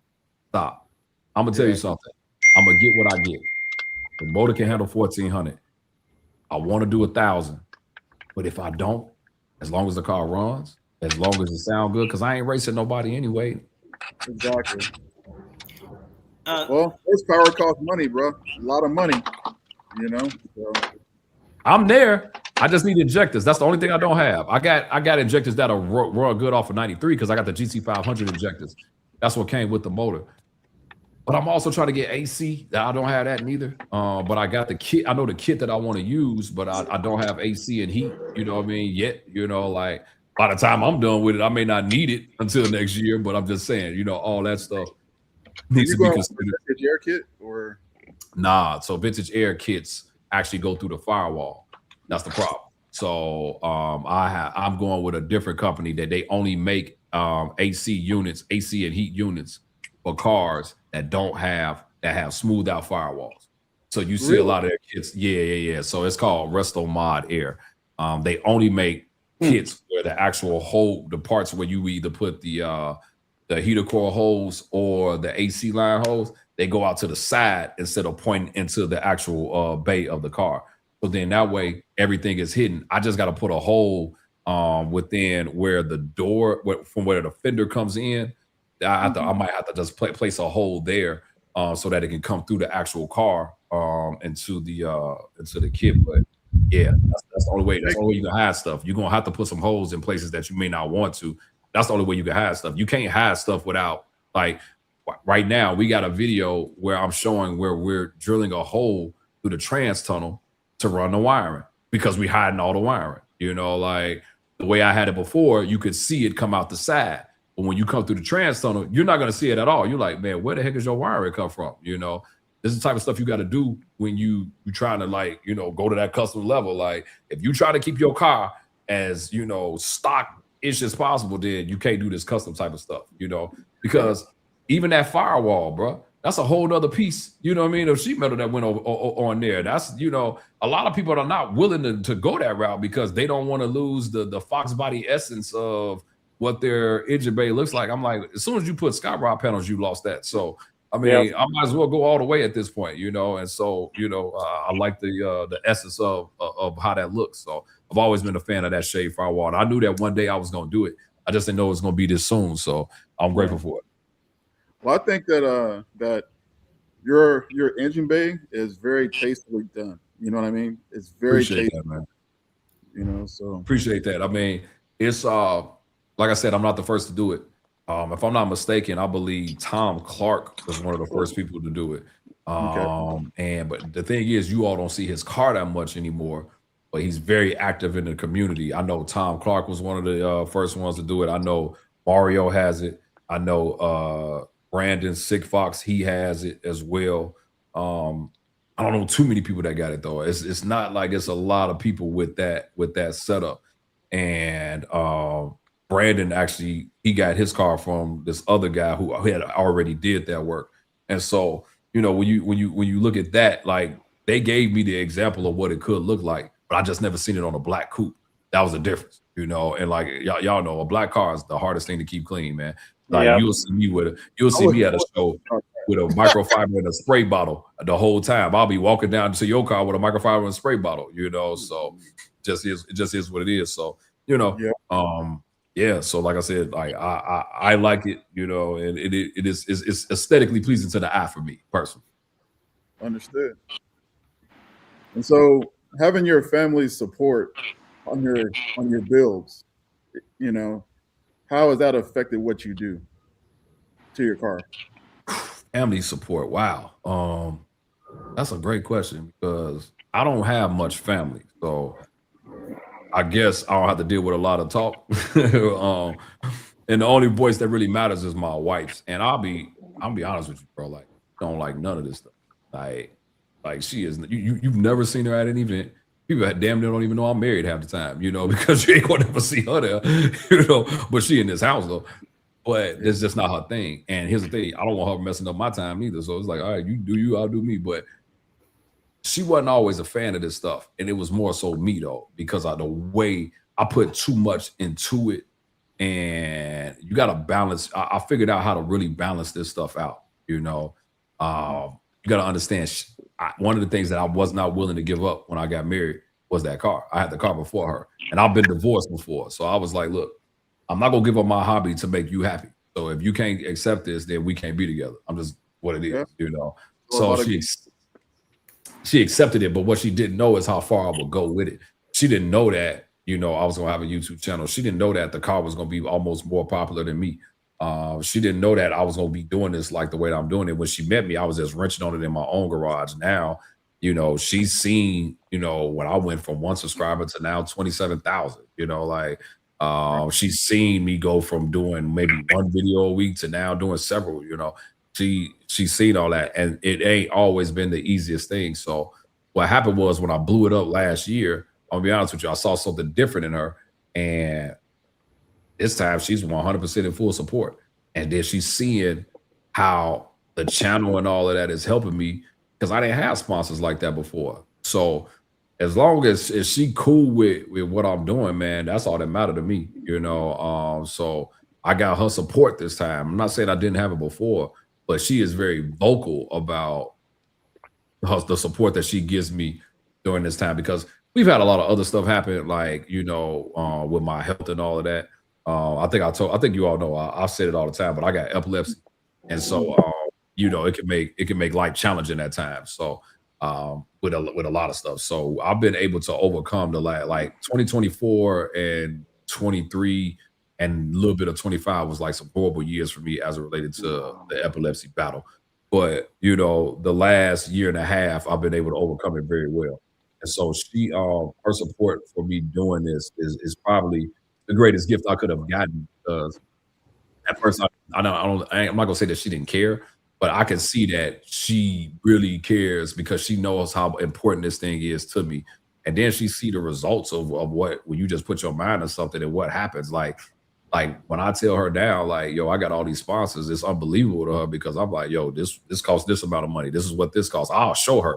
I'm like, yo, this fuel pump costs $3,000. I was like, I paid less than that. You know, like, this fuel pump alone, $3,000. You know, I was like, pay that for it, but I'm just saying, this is what it costs. I was like, look, this is what the supercharger kit costs. Like, and I just started showing her, like, when everything was in my garage, I showed her this whole wall. Like this is a big dollar amount on this whole wall, but I didn't even pay a third of that amount for the stuff. So, you know, you got to make sure you know that ain't coming out of your pocket, that she knows that. Exactly. That's another thing too. Like she knows, like, okay, this ain't tapping my money, so you know. Right. I have a question for you. Yep. So you know, you just mentioned how when you began, you started off, you know, wrenching your garage, and how you started, like, you know, basically doing it differently than you would now. But what do you recommend to somebody that's, you know, just starting off? Like, say they get an average Foxbody and they want to like build to like close to where you're at right now. What are your recommendations? You better have some money. You ain't go. I'm sorry. Like, I don't. Even if you're doing all the wrenching yourself, you know, if it's still gonna cost money. Like even this, man. Like that paint wasn't free. That body work wasn't sponsored. You know, like paint is expensive these days. Yeah, you know how hard it is to find a good painter. Like my suggestion is, to be honest with you, my first suggestion is know what you want, because that's gonna help you then figure out the budget that you need to do it. So like if you try to do something like me and then you start counting up all of my parts and start looking, you're gonna be thinking I'm crazy. But I'm in a different scenario. I'm in a different situation in life too, you know, to where I can do this, you know, but then also I have a channel, I have sponsors, you know, so when you don't have all of that, and if it was like when I first started, this is probably why my first build looked the way that it did versus what I'm doing now, because this time around I learned from my mistakes. So I always tell everybody, look at some of these YouTube videos and learn from everybody else's mistakes. Learn from me as well. But then also know what you got working with. If you're trying to do what I'm doing and you only got a $6,000 budget, hey, man, you ain't going to even be able to get that Dominator kit. I'm telling you that right now. You know what I mean? You wouldn't even be able to get the brakes that I got. The bare brakes alone are $8,000, bro. 8. You know, and that's more than some people's motors. And so I'm saying, like, you know, the reality is that, and this is like, and I say this humbly and respectfully, like the reality is that you need to know what you want. That's the first step. Know what you want. Hey, do I want a push rod motor? Do I want a mod motor? What motor do I want? Okay, do I want to boost it? Do I want to supercharge it? Do I want a turbo? You know, set goals, but be realistic. Exactly. Thanks, man. Yeah. And also know what it takes to make that stuff work, because you know what people mess up? They don't do no suspension work, and then they want to have 700 horsepower, and then you know the first thing they're going to land in? A pole, because they don't know what to do with that level of power. Yeah, you can't stop.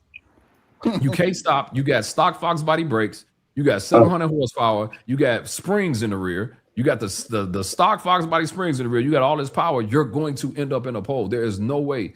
You can't. You have to stiffen that chassis. You have to put. There are just certain things that are just required. You know what I mean? You cannot have drum brakes in the rear with 700 horsepower. I'm sorry. Right. I'm sorry. You are asking to crash because you have no stopping power. You got 11-inch 2-piston calipers in the front, and you want to put 700 horsepower in the Foxbody. Don't. This is what I'm trying to tell people. Like, you got to start with everything and not just this one thing, because what happens is, and I got a buddy that's going through this right now, you'll start upgrading this, and then all this other stuff start going out, because this stuff over here can't support what you're doing up here. Well, your fuel system can't support this amount of power. That's where I'm at right now. Yeah, your suspension can't support this. You want to go E85 and have PTFE lines. Yep. You know, like, you didn't think about that injectors, all that stuff. All that. So it's just one change can make you change your whole build. It's like a domino effect, you know. All day. I'm in 100% agreement all day. And don't even get into cooling mods. Cooling mods. That's even And that's the thing that you really have to, like, you have to, I mean, the best thing you could do, this is my advice, educate yourself, not only on what you need, but what you want and what you can afford. The more education you have, then you'll know what you can put together. I was a Terminator guy. I can tell you everything about a Terminator motor. When I crossed over to this side now, this is a Coyote variant, I had to start learning all the Coyote stuff. So when I started breaking that motor down, I didn't have nobody to teach me. I just started looking up this stuff, watching YouTube videos, understanding what was what, knowing what the torque specs was for the timing cover. You know, where do I put? I got to put this gasket on this way. Okay, but you want me, where do I put the silicone? The silicone has to go in this spot, and this spot. I had to watch. I had to educate myself because I was not a person that knew the Coyote stuff like that. And so once I started to learn that, it was the same thing with the Terminator. I could tell you everything about a Terminator, but when I first got it, I did not know. So educate yourself early so that when you get into it, yes, if you can wrench, that's going to help you. But if you can't, you got to depend on a shop. And when you got to depend on a shop, you got to make sure that shop is legit. So there's a lot. Research. That's hard to find. Been there, done that. The shop screwed me over too. Yeah. Kenneth, I live in Louisville, Kentucky. I'm well aware of the shop in Indiana. Yeah. Well aware. And I've actually drove by the compound to look at the cars that were locked up before whatever happened to them happened. Let me tell you this. I had people reaching out to me about their cars. One guy reached out to me from Arizona. I was like, dude, you brought your car from Arizona to Indiana? I was Is that like, the one that begins with the letter B? Nah. No. Okay. No. We said Indiana. All right. No, it's. I was thinking Brent Speed. No. It starts with a T. It starts with a T. Okay. But it's just a straight body shop though. It's a straight body. Okay. It was but I don't even know if he's around no more. His YouTube channel died. I don't even know where he's at no more. Like he had he was getting over on a lot of people, and I don't even think he's around no more. Like seriously, like with what he did. He's not. It was years ago. I drove by and it looked like everything was locked up outside. Yeah, I can believe it. I can believe it. That was 2019 when I got my car back, and I haven't seen him since. And I haven't talked to him since. He don't make YouTube videos. He stopped making YouTube videos after 2018. I know a couple other people had a car there, and that's where I found out about him. So yeah, it was rough. Like because being close by, I was going to talk to him about getting some paint work done, and of course, I would have been a mistake. well, since you're in Kentucky, I can tell you this: Holly Ford Fest is when I plan on debuting the car. Nice. Well, I'll be there. Always am. Yeah. So Holly Ford Fest. So it's Holly Ford Fest, and then Foxbody Fest is like 3 weeks after that. So them are probably the only two events that the car will be at. But I have to do Holly Ford Fest because they're my main sponsor. So not going to Woodward? Huh? Not going to Woodward? Nah. Like, not with the car. Nah. That's a haul for you though too. Yeah, and it is far. Like I'm going to Fox Fest, Motor City Fox Fest. Okay. But not with the car though. Because if the car is done, it would just be getting done. And I don't believe like the old me would be doing stuff right before a show.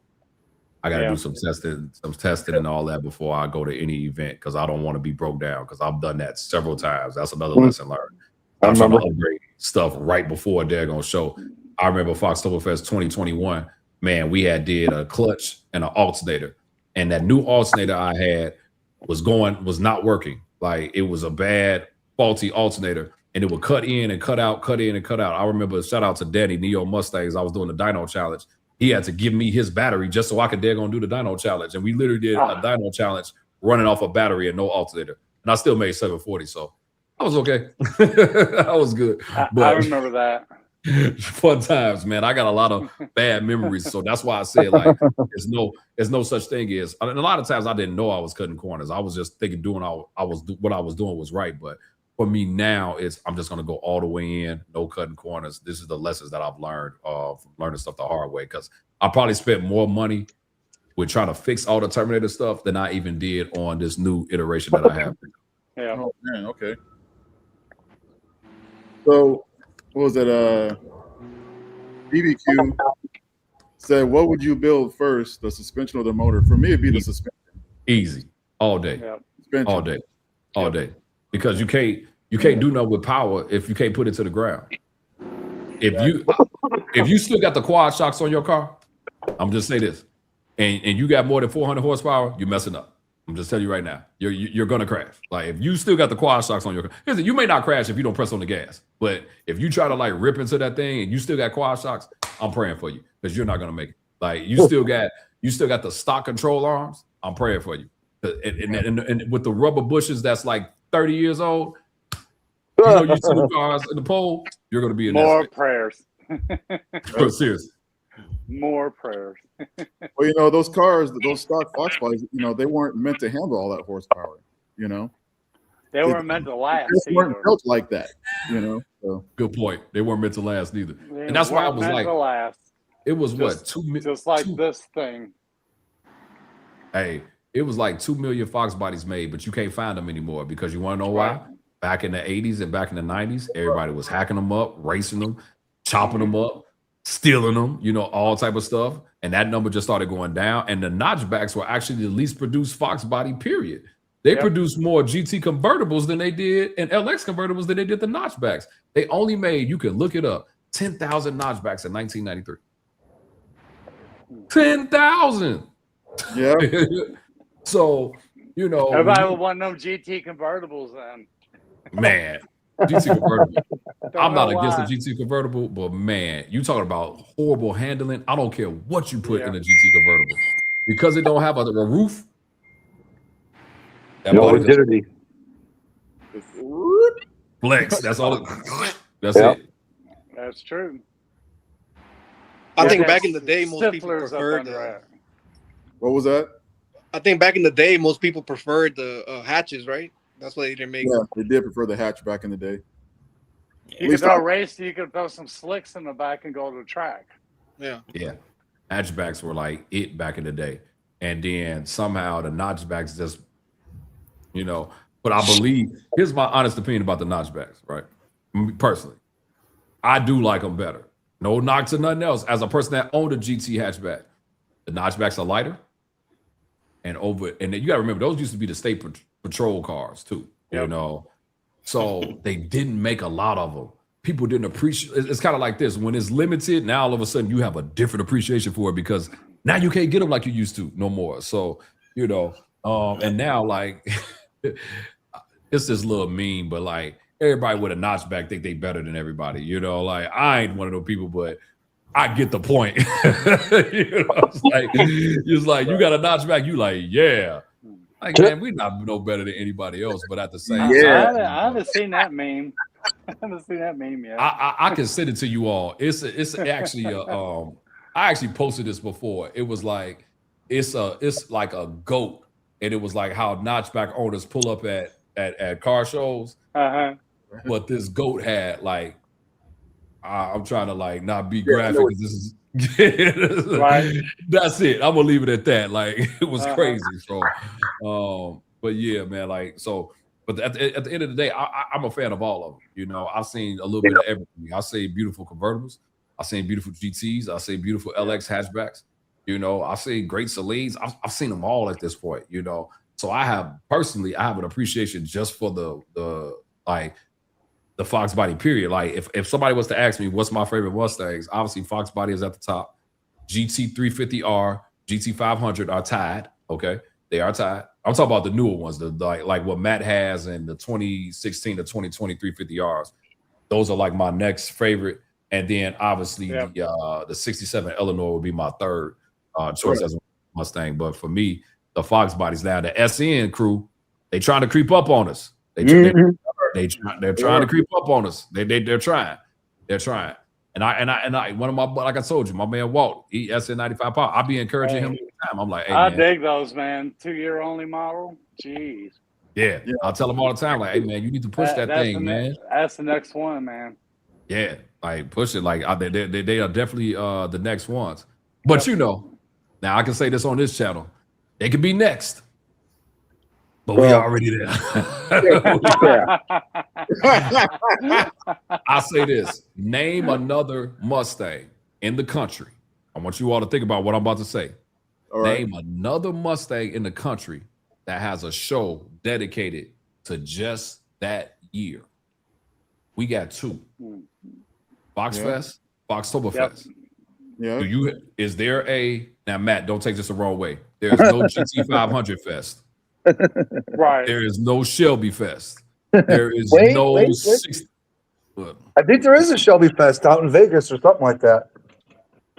I think there is, but not a GT500 Fest. Exactly. That's an indoor. That's an indoor convention center show. What I'm saying, a car show strictly dedicated to this one class of Mustangs. Mustang Week is everything, right? That's all Mustang, right? I've seen Foxbody Fest go from 300 to close to 1,000 now. Yeah. It's like one of the biggest shows out here, you know? Like, now I'm a contributor to that, so shout out to Jen. You know, I've helped her over the years with marketing and all that, and with the iteration. Oh my God, can somebody kick Darius off of this thing? But in my opinion, SN95s are the ones that have the opportunity, you know what I mean, to have their own thing as well, which is something I just saw Jen do. But they are the ones. Outside of that, though, I don't see it happening, you know, for anybody else, because for whatever reason, but it was so many Fox bodies made. I think at some point the S550s might have it, but I don't think the S197s are going to ever have their own show. You know, I think maybe the S550s. Jen's trying out there, so what, the S197s? No, the SNs. Yeah, that's what I said. She already did that. Yeah, she already did that. They did SN City. They did that about 2 weeks ago. So you know, you got that. But here's the thing: even Fox Fest that's technically Fox bodies and SNs merged together. You know, it's the Fox platform from '79 to '04. You got that. You know, we literally have 2 shows. Name another Mustang that has that. Like, nobody has it. You can't say it. Like, they could do stuff at an event, but nobody has their own dedicated show, which shows the testing time of the Fox body in general, and also shows the lasting power of the Fox bodies. But then also, let's just be real. Think about, there's a lot of, when I started YouTube, it was only 3 of us at the time. It was me, Caleb, and Brutal when I started. And Caleb and Brutal were out before me, and then I came right after Brutal came out. Think about how many channels it is now. You know, it's a lot. You know, like it's a lot. So, and it's people making all different type of stuff. Now, some have come, some have gone. You know, it was a lot of guys that was here when I started. They're not here anymore. You know, they came after me. Some guys prevailed, like Caleb as like, you know, one of the number ones. Then my man Chris took his channel to a whole different level. I think Chris is at 100,000 subscribers, you know, and Chris started after me. But the stuff that he's doing, like, and I know Chris personally, so that makes a little bit different. Me and him met at Foxbody Fest at 18 before we had channels, and I've always been cool with him. But I'm like he's taking it to another level, you know. Caleb has made coyote swaps great for Fox bodies. Like, you know, prior to him, it was this other guy. His name was PCP Allen. You know, he's made that great. You know, Brutal shows you quality builds at lower prices. Daddy shows you how to drag race this stuff and how to put stuff together. You know what I mean? The Neo Mustangs, I call them Danny, sorry. Neo Mustang shows you how to like drag race, how to put these motors together and stuff like that. Everybody has their own lane as it relates to what they do. Yep. You know, I just try to like, I have the most Fox body debuts and the most Fox body interviews out of everybody. That's my thing. But then also I got this car that's known as well. So that's what everybody just has their thing that makes them different. And you can watch all of them and you can appreciate all of them. So what I'm saying is that just even now, and then you got like guys like yourself, James, you know, you're coming into it, you know what I mean? You showing the world how you do it and you're doing it differently. And I love it, you know, like, and James is probably the best supporter out of everybody from a channel. Let me just make that clear. I want to say this to the world, man. This man 100% like supports like nobody else. I promise you, there's not another channel that supports me more than him. I'm just being honest with you. Like I make sure I comment every time he comments or click the heart or something, because when I see that he comment, I'm like, oh, I gotta. Some people I just be like, nah, ignore. But him, I'm like, all right, no, I gotta say something. I gotta say something just because I appreciate that. What I'm seeing him do. You know, shout out to you, shout out to Jim as well. My man, he's no longer in it. But talking about Gearhead, Matt. Yeah, he showed up at a couple of my streams recently. Really? Yeah. Yep. Matt gave me some real good advice some years ago. Because he was trying to pass off the brewery night to me at Foxtoberfest, and I turned it down because I was like, nah, that's not what I'm trying to do. But 5-0 Asylum, I was like, that'll fit more of them than it would me. And they have taken it over and done an amazing job. But like even them, like look at what they're doing now. Like I debuted them on my channel. Nobody even knew who they were, you know. But look at what they've done. Like they could gather the greatest gathering of Fox bodies in one section. You know, like that's their thing. Like everybody has their thing. You know, I'm known as the person that debuts this stuff. So that's what we're supposed to do at Foxtoberfest again. I didn't do it last year because I didn't go. But in 24, we debuted all these builds. We're supposed to be doing it again this year. I'm technically supposed to be doing it at Foxfest. So we'll see. You know, but Foxfest is like right around the corner. And like it's like I ain't seeing the stuff happen that we need to make happen to make this happen. So it may not happen, but it's all good. We can always make it happen. The pressure's on, baby. That's a lot that happens. Yeah, I got too much happening to do something last minute. So I'm like, if it's not in order, I'm like, nah, I'll just show up. I got too much happening for anything else to happen for me. That's really where I'm at. I got too much. I'm still trying to finish building this car, so it is what it is. So I wanted to take a moment, Ken, you know, because life is not always about Fox bodies all the time, right? Obviously, right? Good. So I also wanted to take a moment. I went on your website, KennethSean.com, for those who Yes, don't. sir. Yes, sir. Went on there, and I kind of wanted to give you your flowers, man, because, bro, you are an amazing person, bro. I mean, seriously. Too kind, man. I appreciate that. So this is just a highlight of some of what it says about him.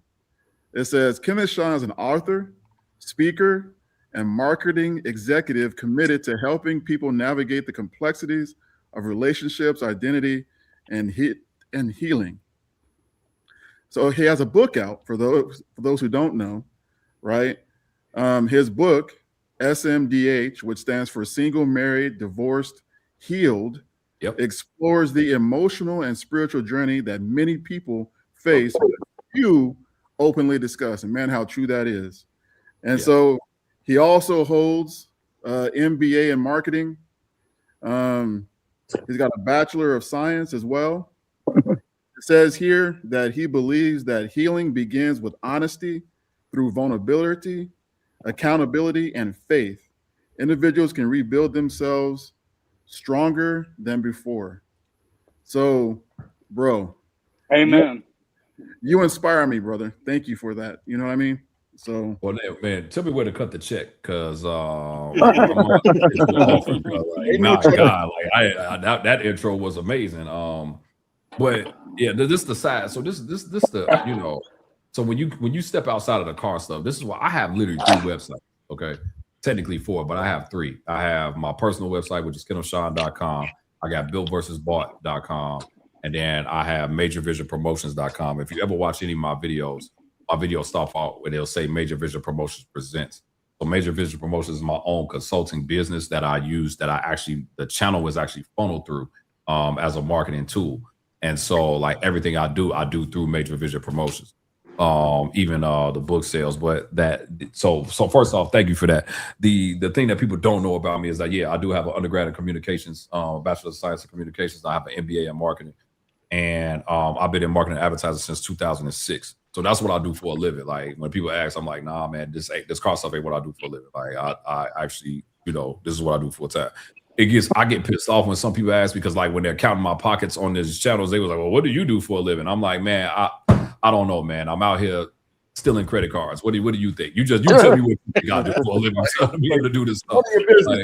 Like seriously, man. You want to buy a watch? Right. You know. So but yeah, man, I last year, you know, I went through a bad divorce back in 2015, you know, and a lot of men ain't gonna be transparent about this type of stuff and talking about it. But then at the same time, a lot of men are going through it and don't know which route to take. So when I wrote the book, I didn't write the book for men. I wrote the book, period, you know, because it's part of the purpose of what I have and what God has called me to do. And so when I decided to write that, I've been holding on to that book for 10 years. The first time I wrote it, it was horrible because it was just literally a clapback at my previous the person I was previously married to. When I wrote it this time, I don't even mention her. You know, there's probably 2 situations because it needs to make me relevant in the beginning of the book where I say something about it, but I don't even tell the whole story anymore as it relates to the book. But I actually just sold out last, what was that, Thursday. So all right, Darius, we ain't shedding no tears today, man. This dude's also greatest friend I have ever. But you know, the goal, the goal was I just want to see people get to a space of healing, a space where they live in peace. If they ever been through a situation or a scenario like that, where they have had, you know, divorce, hurt, been cheated on. Because a lot of times men ain't gonna talk about that, you know, because women are more vocal with talking about them getting cheated on. And they got their men, so yeah. But men, we hold a different level of pride and we'll just hold it in.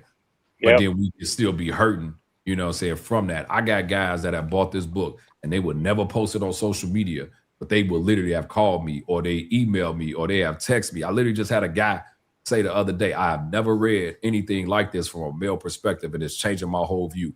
I had another guy tell me something that his wife did where she pulled a whole mortgage out on their home.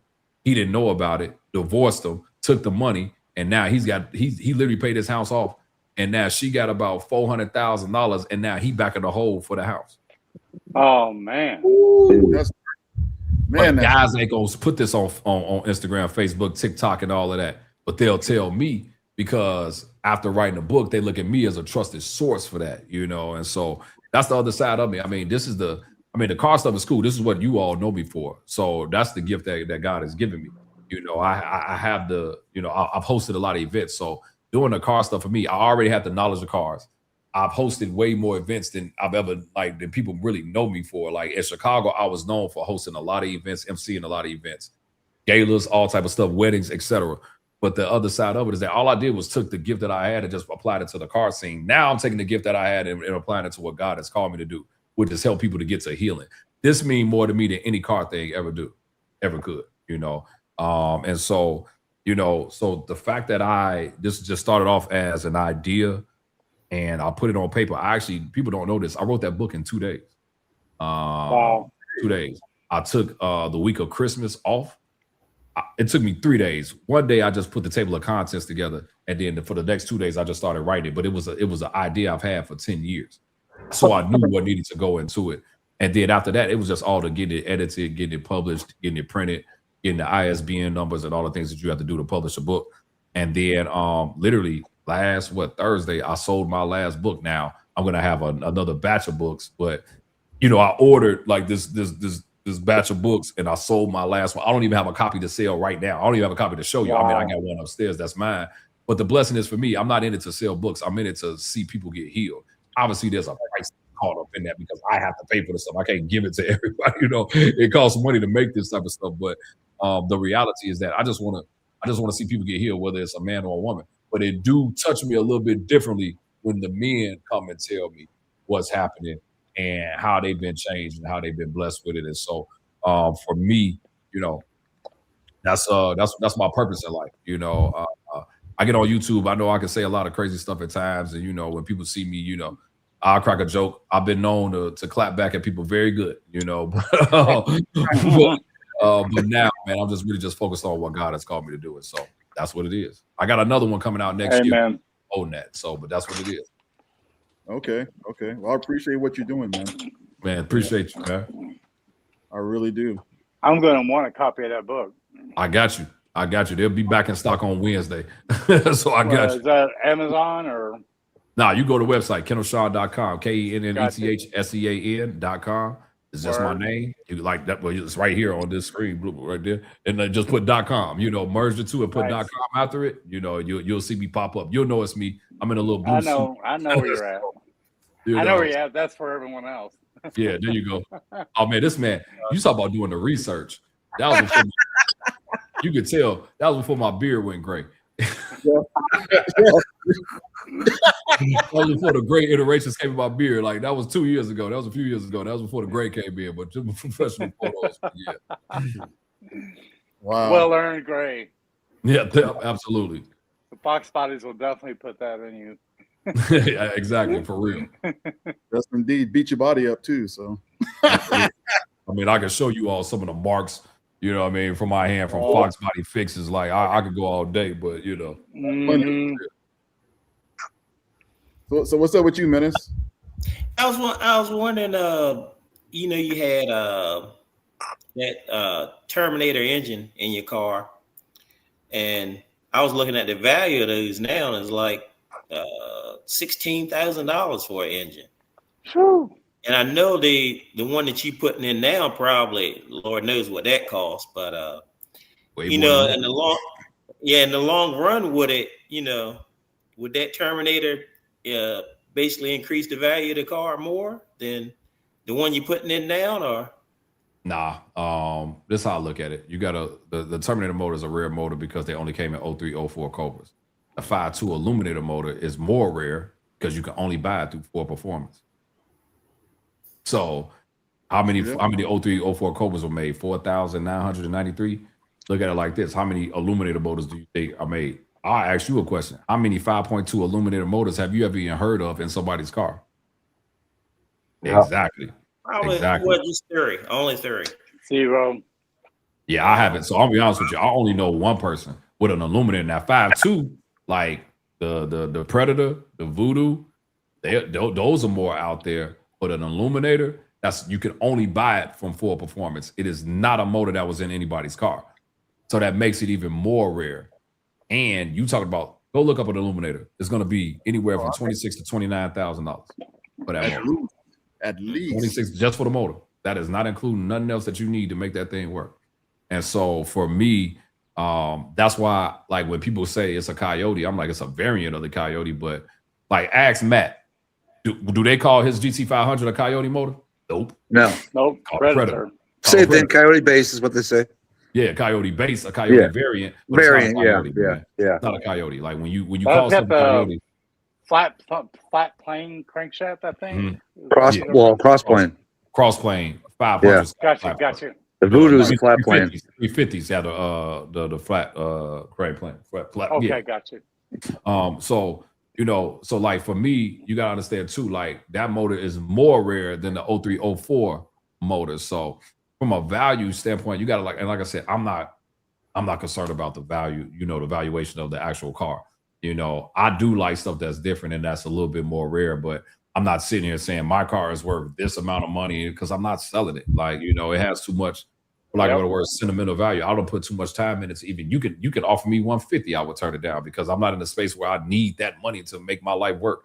You know what I mean? I would probably be more hurt if I took the money and I don't have a car because I'm not going through this again. I wouldn't even pay I could take that 150, pay somebody to build me another car, and I wouldn't be happy because I have history in that car. That car was what I bought after I got divorced because I wanted to get back to who I was. I lost my identity in my previous marriage. And that's the difference of why this car means a little bit more to me than any other car that I would ever have in life, you know, so. Well, my wife flat out told me I can't sell mine, so. You got a good wife, bro. Sell it. You better not sell it. yeah, treat her good, bro. You got a good one. Yep. For sure. My wife told me the same thing. She was like, I never want you to sell it. Because we done got into it a few times about it, but she was like, I don't ever want you to sell that. I know you'll be around here depressed. Like you wouldn't be right if you didn't get that car. And she's 100% right. So that's why I don't even consider it. You know, there's no money. Yes. I mean, the amount of money that it would take for me to get rid of my car after it's done this time, just know I done hit the lottery. You know, and I can build 5 of them. That's the only way I would be able to do something like that. I ain't gonna say I'll never say never, but I'm saying for me to do that, I'll have to be able to have enough money to do 5 of those and to retire at that point. And that's the only way I would do it. So, and that's not gonna happen. So, wow. Yeah, I know my wife, man, she's very supportive, you know, and she's starting to learn about these cars more and more. You know, we were talking about engines and stuff, right? And she's watching the checkbook. Sorry, I had to say it. Yeah, somewhat, right? And I said, I think I'm gonna go with this engine block. And she was like, well, do you plan on racing it? And I was like, well, no. She goes, well, that should be your deciding factor then. And I was like, well, look at you starting to know this stuff. Now she's a Foxbody consultant. She's now my Foxbody consultant. She's an engine consultant. That's hilarious. I love it. But you have to remember, she's checkbook biased. True that. True that. Oh man, would that mean he about to have a post in the back of the car? Men look at parts and then they're not thinking about the checkbook. They're just thinking about ID 1300s, huh? Yeah. So what you gonna do with your rear seat, Ken? You gonna get a rear seat delete by K Designs or something like that, perhaps? Nah. So I always want my daughter to be able to ride in the car. So last year was the first time that she was ever able to ride in it with me, and she loves that car, man. Like she probably loved that car more than she loved me. And when I put her in it for the first time, I was trying to go get an alignment, and I took the car seat because she's big enough to where she only has to have like the little seat. I pulled it out of the other car I had at the time and put it in the Fox, and she rolled it, and she just got, can you just roll the window down? And all she kept doing was like trying to like have her hand out the window and stuff. Like she was in the seatbelt, but she was just really enjoying it. And then she was like, "Can you go fast in it?" And I was like, "No." I was like, "Girl, I would scare the crap out of you if I decide to press on this gas. You're gonna go crying to mommy." So nah. But she that stuff though. Like when I be driving, sometimes she'd be like, "Go faster." I'll be like, "No, I'm not going to jail for you. No, am I getting a ticket for you because you can't bail me out? No." But yeah, I'm never gonna do a backseat delete. I used to have one when I first got the seats, and then I got the seat reupholstered. Then I put it back in there. But now I got to get the seat trimmed, so it's a little bit different of a process. But I'm not trimming it to the color that I have because I am switching out the seats that I have again, and I'm going more with a tan look. So that's the goal. So I was gonna ask Kat about the color because you mentioned it was more orange than you liked. Yeah, I did not like. Look, now I'm gonna reveal my seat. God, look, y'all got me revealing everything, man. Look, hey, that's what we're here for, baby. I'll reveal the seats to you all as well. Hold on. I'll make you full screen when you're ready. Man. Yeah, hold on. Well, I had to ask because No, great question. Definitely great question. Hold on, I'm just trying to find Mark.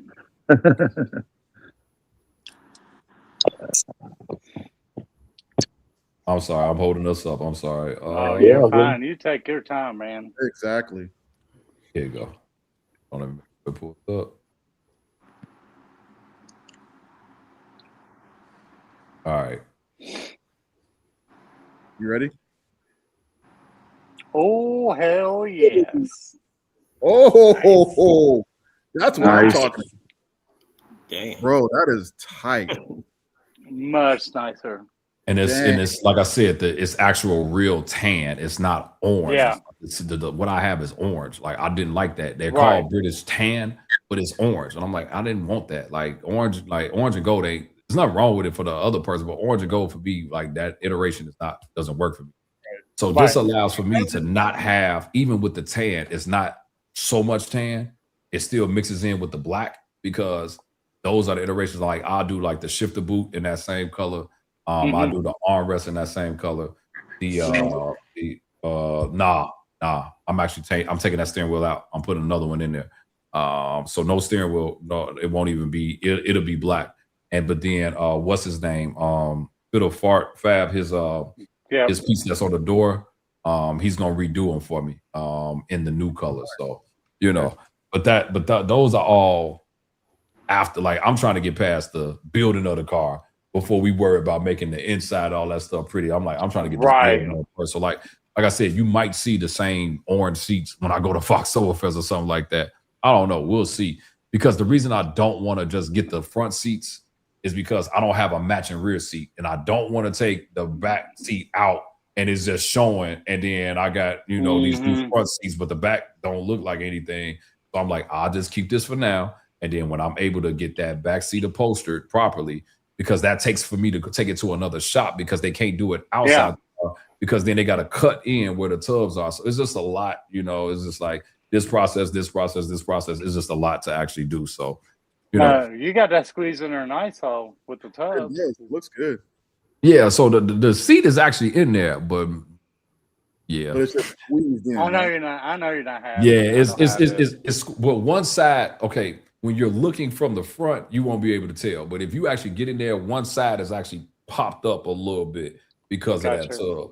And I got to also cut, you know, those rear quarters because they sit on top of the tubs and they got to be cut so that, because like right now they're like over the tub to the left and it's like, nah, you got to put it back properly over it. It has to be cut like at an angle. And I ain't the person to do that because I will tear that whole piece. And then I don't know if you all have noticed how much those pieces cost, but that's you got to get it right one time. Like that's you got to get this right one time. Somebody got to measure. That'd be a great video to watch. Somebody doing that. It's gonna be a great video for me to record because I won't be cutting it. Yep. Is that right? I'm looking forward to that. Absolutely. Okay. Absolutely. Bling, look at bling seats. Bling. You're so nice. Those seats are sweet, dude. Nah, I Matt, you got bling in that toolbox, bro. Always. Matt got bling in his car, period. He has awesome. Just look at the color of his GT500. You can't miss him any day. You know, you just can't miss him. And then he got that wine. He come down like you can't miss him. Like you can't miss him any day. Like that's why anytime I see him, I'm like, oh man, there he is. Like it's always a pleasure to see Matt, man. I love it. All right, now that you did that, I want to hear the. That's what I was going to say too, Kenneth. You should have a contest to see, like, for your followers, subscribers, who could do the best. Do it. Y'all know what's up. Can I tell a story? I was on was that 2 weeks ago? I did the Foxbody Dance podcast, and they was like, man, you gotta do it. And I was like, man, you know what's so funny, man? Like, as extroverted as I am, that is the one thing where I become an introvert, right? It's one thing when you do it on the channel. It's another thing when you got to do it in front of people, man. And so, you don't feel good. No, I can do it. I can do it. It's just different, man, when you do it. Because people, I told the story on their channel too. One year we was leaving, I forgot, I think it was Ford Takeover. Our car was on an open trailer. 18-wheeler drove past, and he hit the horn. Darius was there with me. He was like, dun, dun, dun, dun.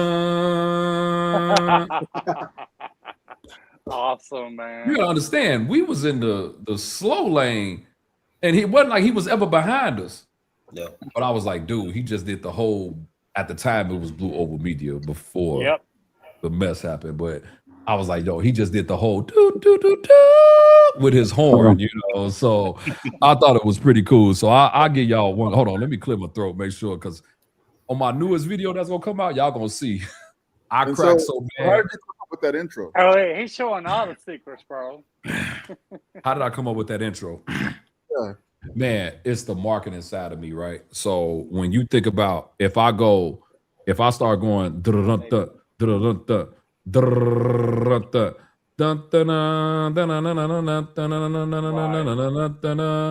you know that's a movie, right? There are just certain sounds and things that you hear, you can associate it with a certain brand or a certain image. And so I always wanted to be an R&B singer, but I can't sing worth a lick. So this was my time to say I wanted to do a falsetto. And it just came randomly one day. Like I was like, you know what? To be a little bit more entertaining, I'm just gonna start doing that before every video. And it got so daggone popular that literally, every time I go to an event, people will do it for me. They be like, "Yo, love it." They be like, and like people love it. Like I never thought it would resonate that heavy. But you gotta also understand too. I never thought that what I was doing would grow the way that it did. You could have told me when I started this 6 years ago that I would even have this many subscribers, or this many people watching the car, or even being able to like be on podcasts and or YouTube channels like yours.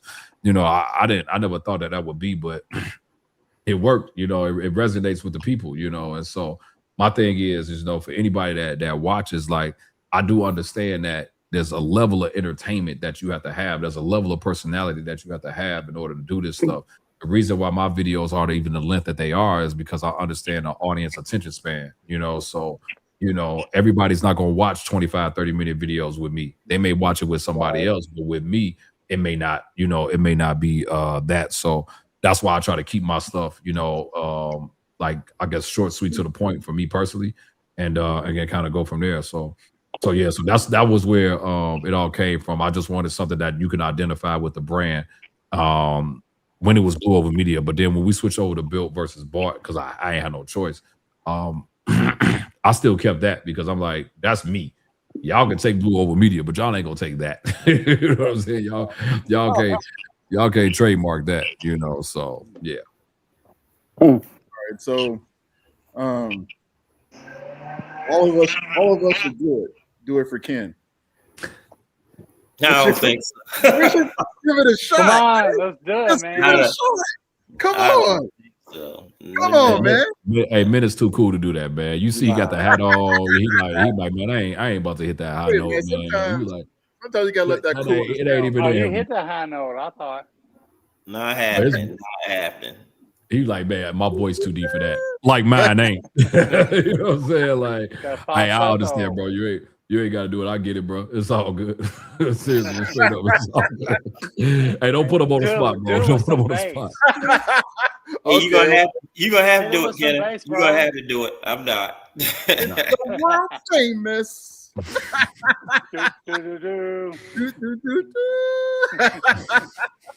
I love it. I also used to be on the radio back in the day, and Really? so when you think about anybody that's on the radio and they come in, you know, they be like, it's the whatever some morning show. They got something that go along with it that you are gonna be able to resonate with it. So that's really me taking all the stuff that I learned back in the day, applying it to a channel, because who else does it? Like, think about it. When you look at everybody else's channel and intro, don't nobody do that. Do it. It ain't a knock to them, but this is what differentiates me. You know what I'm saying? Like, when you hear do, it makes no sense at all. But y'all know who he talking about. You know what I'm saying? Like, you know what it's associated with. And that's just like the whole radio background that I had, and, you know, just the advertising and marketing space in me. So, you know, just trying to differentiate yourself. That's all. So that's where it comes from. They call that a hook. Yep. So for YouTubers who are just starting out that want to increase their subscribers, so to speak, what would you suggest? Shorts. Shorts. having legitimate subscribers, right? So yeah, legitimate subscribers. Differentiation, man. 2-3 posts a week. What was that? Man, you know, I can be honest with you, like, the amount of videos you do don't matter. It's the quality of the videos. True, you know, I only do 2 videos a week.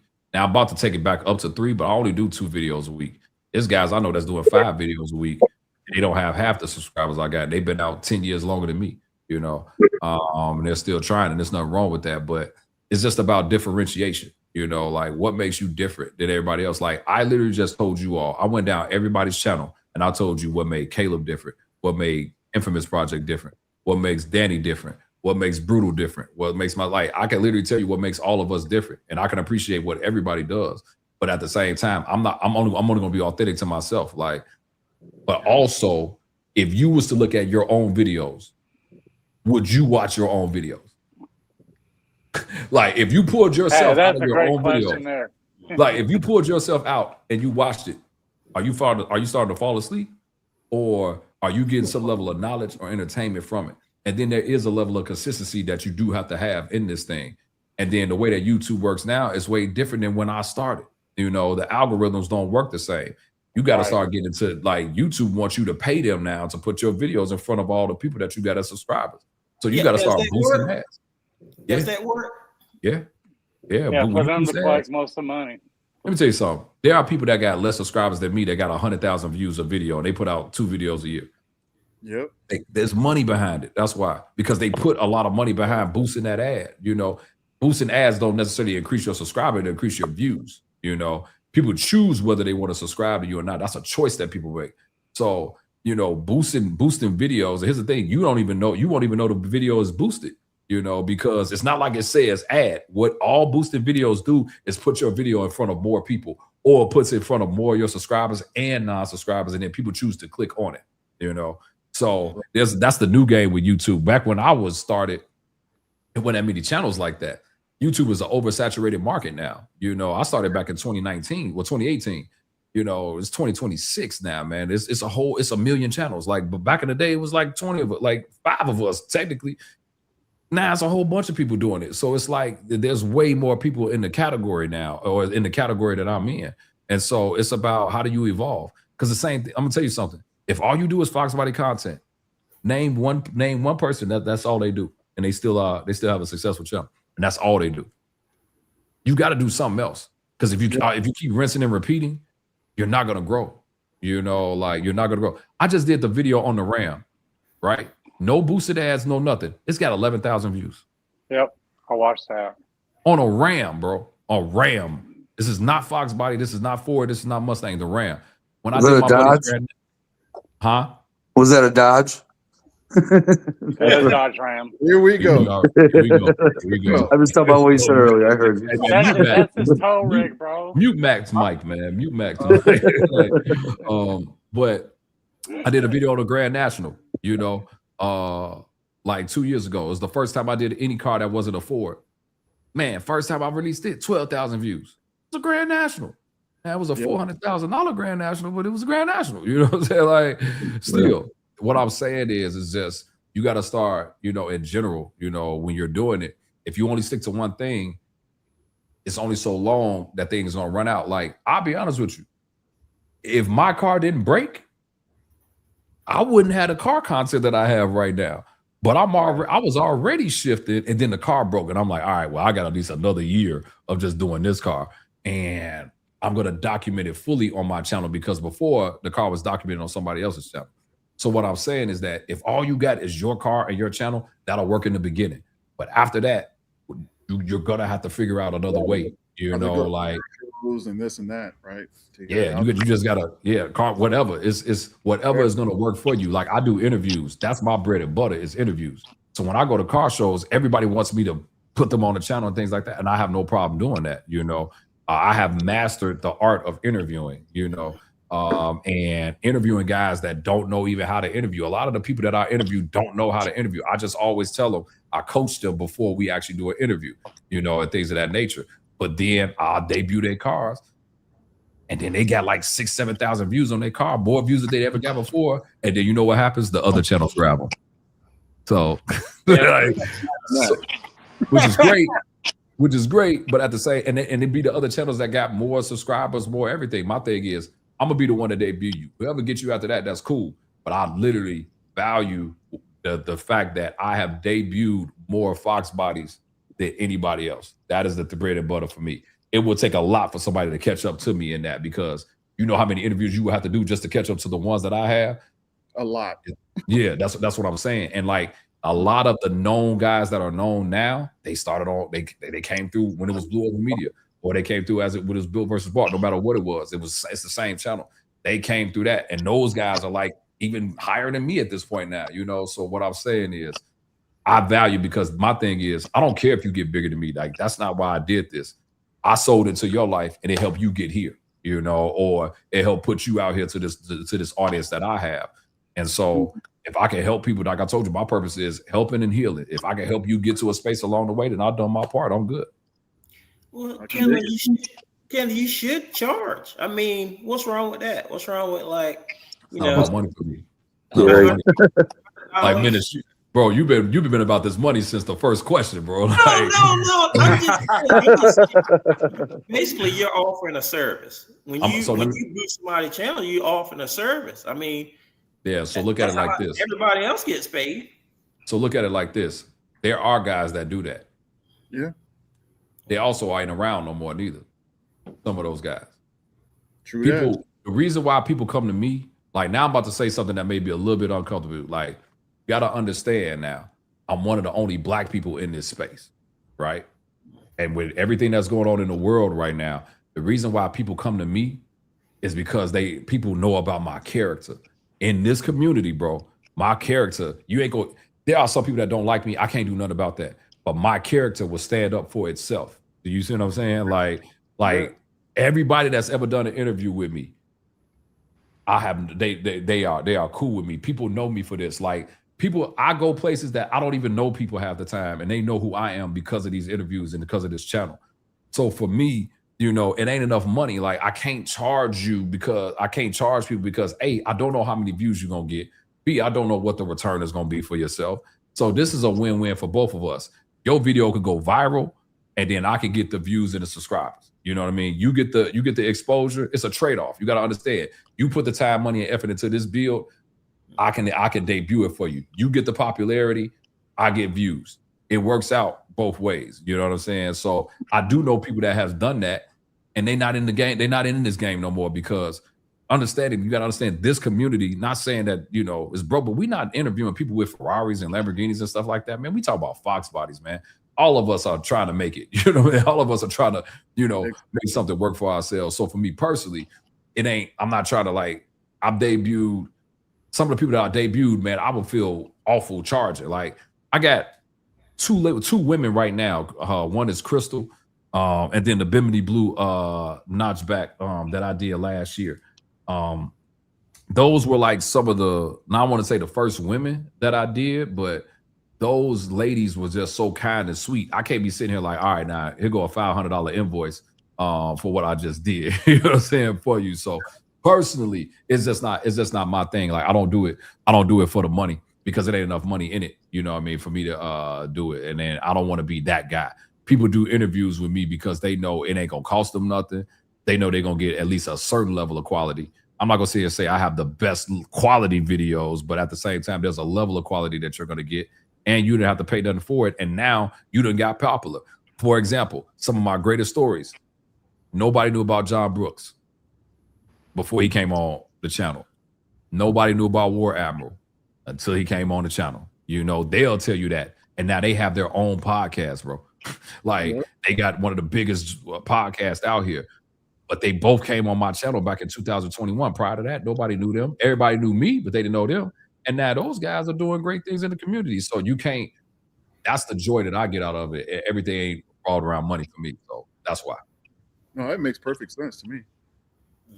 All right. So what was this? Mr. Mach 1 says, Kenneth Sean gave me a shirt a couple years ago at Ford Takeover. Good guy. Or there it is. I appreciate you, Mr. Mach 1. I forgot what shirt I gave you, but I appreciate it. That's another thing too, like with the apparel, man, like certain people for whatever reason, I mean, God will put on my heart, hey man, you need to give him that. I do it. You know, some people be going through stuff, you don't even know it. I've had people literally, they're going through, I'll be like, hey man, here, take this.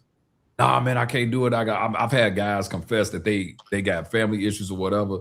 So anything I can do to bring light to the community, anything I can do to help somebody have a better day, excuse me, you know, then I'm gonna just do that, you know. God, I always say this, like God is gonna take care of me regardless. I just gotta do what he called me to do, and all the other stuff will come. You know, like I honestly believe all the stuff that I was talking to you all about these sponsorships, the Lord knew my car was gonna break up like it did.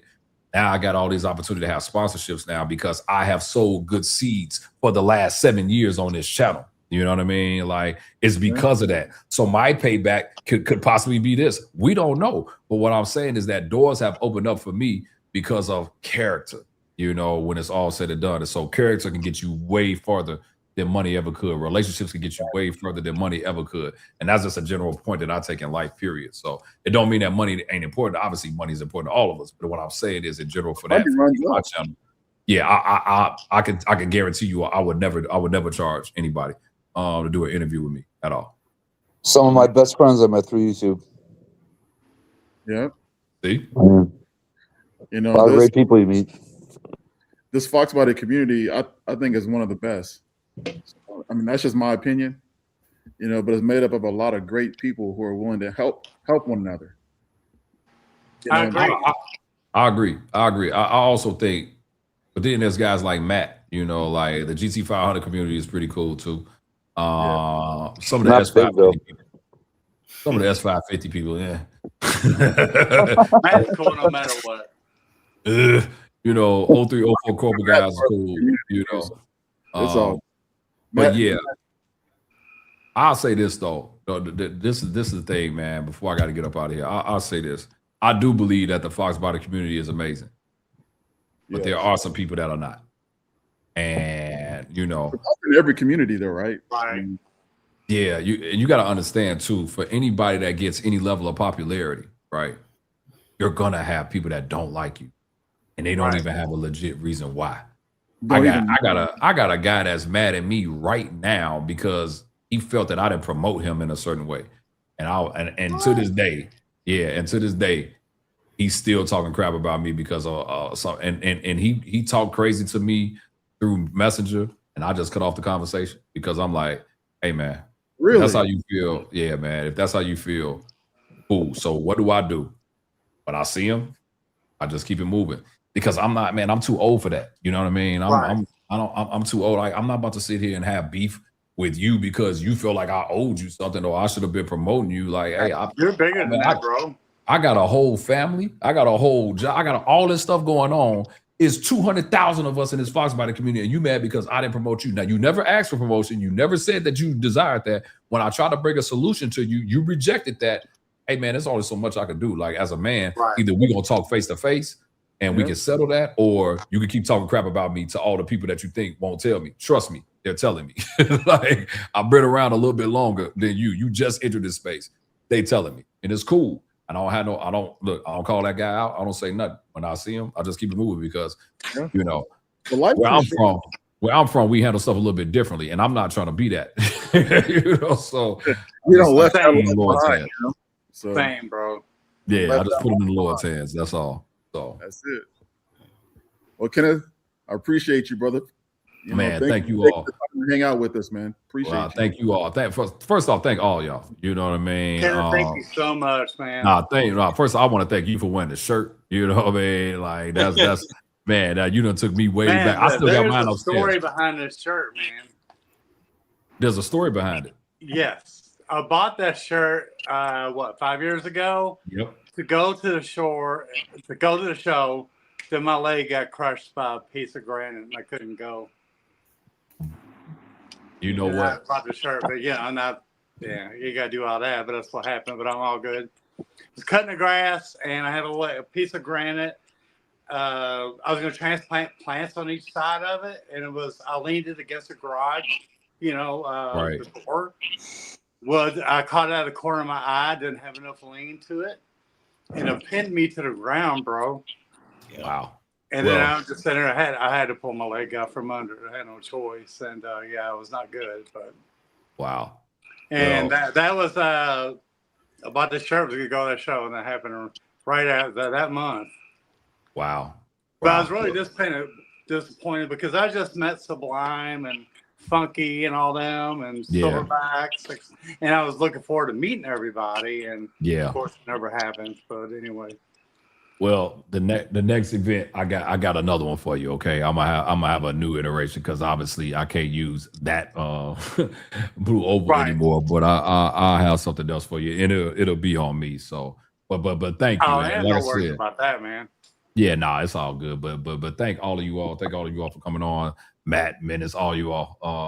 Thank you. Like this was a good time. You know, this is a good time, and man, like I said, and thank you all for the kind words to it. Thank you all for following the build and following the channel.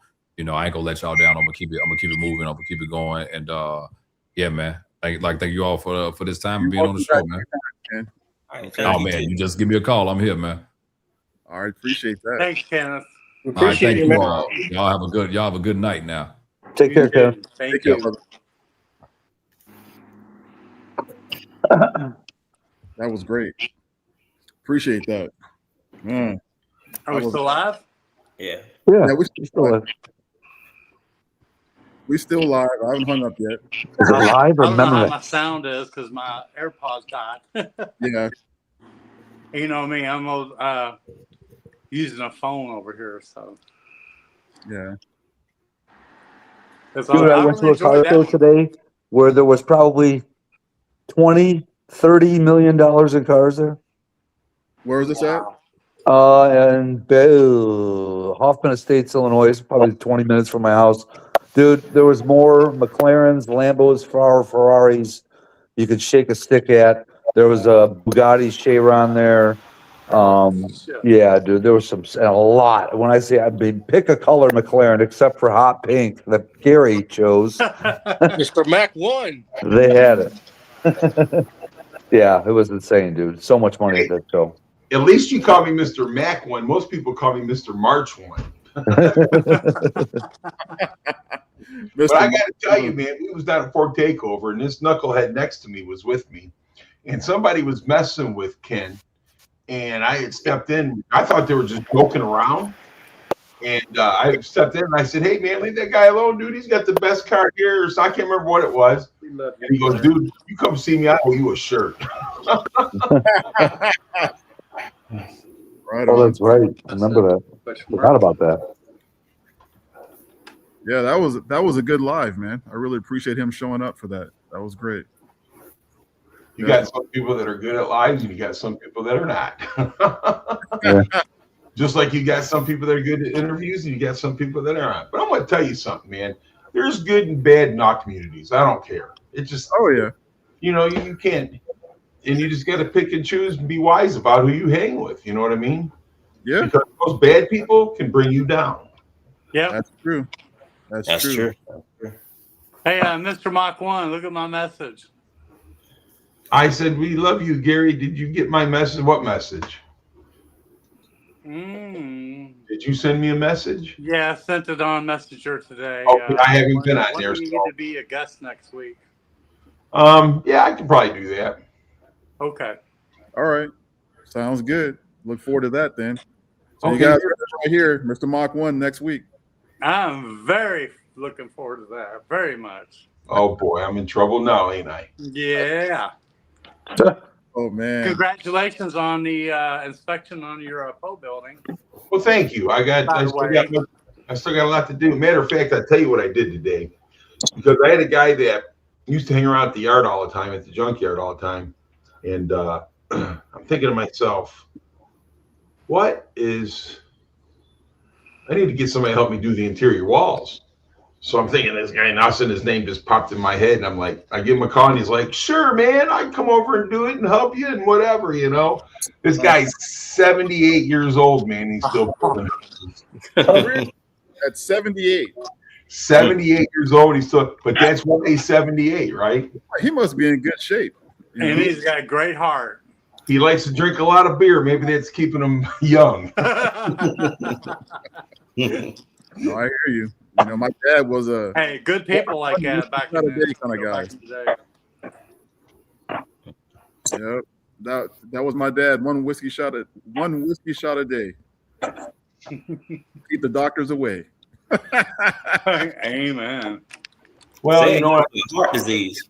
It's one thing that kept my dad. He lived to be 103, man. So really, yep. Dang, man, that's nice. But my dad's 95 years old, dude, and I think that's what keeps him going. Is he likes to stay moving. Yeah. You know. That's good, because once you stop, you stop. That's true. My stepdad's you gotta get off that couch, you know. Get off that couch and do stuff. Mm-hmm. If you're active, you're gonna live longer. Yeah. Man, I better get on it then. Unless you do something stupid like I did and get your leg crushed. Yeah, you don't want to do that. No. Hey, I survived it. I was just wondering what made you guys, want a Foxbody? I know everybody, saw a Foxbody growing up or whatever, but you see that first Foxbody and it makes you want it. I was just wondering when did you guys see y'all's first Foxbody? Well, Goat, I want to ask you a question. How old are you? 50. You're 50? Wow. So you're about a lot younger. You're about the right age when those Fox bodies started coming out and was real popular. Yeah, I had mine in high school. Right. So the thing about it is that I grew up around them because when I was in high school, I graduated in '83. So most popular car out there was either the Camaro or the Mustang Fox body. Yeah. And I got a 70 Mustang that I've had since I was 12 years old. And that car the chassis favors the Fox body quite a bit. It's got a 4-link system, but the Foxbody's got a 4-link system. What's the best for drag racing? 4-link system. You know what I'm saying? So that's why people with the GMs and the Chevys and stuff, they put them in those cars because GM don't have nothing that can compare to the Foxbody. True that. Yeah. I know for me personally, when I graduated high school in 1987, and I was shopping for cars, and I wanted a fast one. And I was looking, I think it was Road and Track magazine. It had an article on a Mustang GT. It was 87. And I was like, huh. I looked at all the stats, and I was like, wow, that's pretty comparable, to these other cars. I looked at the price of it. I could get a Mustang LX with no AC, right? No rear defroster, everything like that for less than $10,000, brand new. And literally, I could almost beat everything on the road. There you go. and so that's what got me into them was that. So and no one wanted that package then. They wanted a GT. Yeah, they wanted a GT. I took an LX hatch, like I said, with no AC, barely had a radio, and that thing, I clocked it one time. I got it to do 0 to 60 in like 5.8 seconds. Well, back then that was fast. Yeah, that was hecka fast back then. I was running 1040s in my 70. You know what I'm saying? But there was a lot of work done to that car at that time. In '83, that was uncalled for. You didn't hear that. But I had a guy that knew what he was doing, and he taught me what to do. Yeah. That's always helpful. Always helpful. So what do you drive, Menace? I got a black 89 GT. Okay. What got you into it? I saw I had a cousin that was in college, and he came, I think he was going to Hampton University on a football scholarship. And evidently they used to race Mustangs over there. And he came home, excited about, talking about these Mustangs. And I've never seen them before, but, we went to the mall one day, and on our way back, we pulled up on a gray one and trailed it for like, I don't know, 20 or 20 miles listening to the exhaust of it. And right on. Yeah, later on, my cousin's friend got one that he used to street race, and he beat a car that was on a trailer. I mean, beat a car from the racetrack off a trailer, and that was like a legend around here that he had did that. So okay. And then later on, my cousin got one a few years later, and he let me drive it back from college, and that was it. So, yeah. Right on. Yeah. See, man, it's just something about it, ain't it? There's something about it. Just something about it. I want to tell you something, dude. You get a Foxbody, and you get the old 5.0s and stuff like that, dude. They're hard to beat when it comes to the sound. They just, they sound good. Man. Yeah. I mean, the Coyotes and stuff like that, I don't think they sound bad. But those old 302s, man, they sound good. Yeah, I love the push rod sound myself. Exactly. But I've not been driven in a car with a Coyote like that, at least fast anyway. Well, Sublime will give you a ride in his. I don't want to. I got a ride in Ken Hillier's car, but we were doing about 15. But I appreciated the from the back end of the track to the top end, saving me to walk. See, I'm gonna tell you, Mr. Blitzkrieg, I'm gonna say why he likes Fox bodies, because he says he looks best in them. I can dig it. They were definitely bad boys cars back in the day. No doubt about that. I look like I'm 8 feet tall in mine. I'm too, you know what I mean, Gary?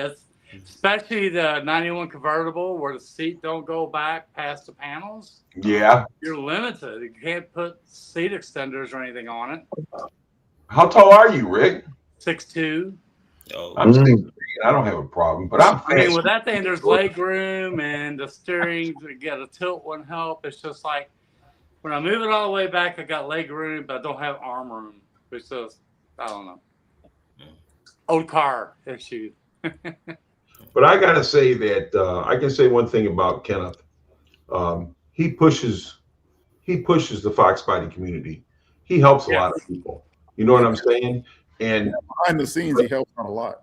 So. Oh, gee, I'm going to tell you something. You're that person. You help a lot of people as well. You know what I'm saying? So it's guys like you that keep these communities going. Yeah. That's right. Appreciate that. I don't even own a Foxbody, but I'll agree with it. Thanks, Matt. I did own a Foxbody. It was my first car, my first Mustang, but yeah, it's been a while. Well, I've got to ask because I know someone's got a nice green Foxbody their dad owned, I think, is haven't touched. You know what I'm talking about? Mr. Mob. Say that again, buddy. What's up, Mr. Mob's green car? Fox.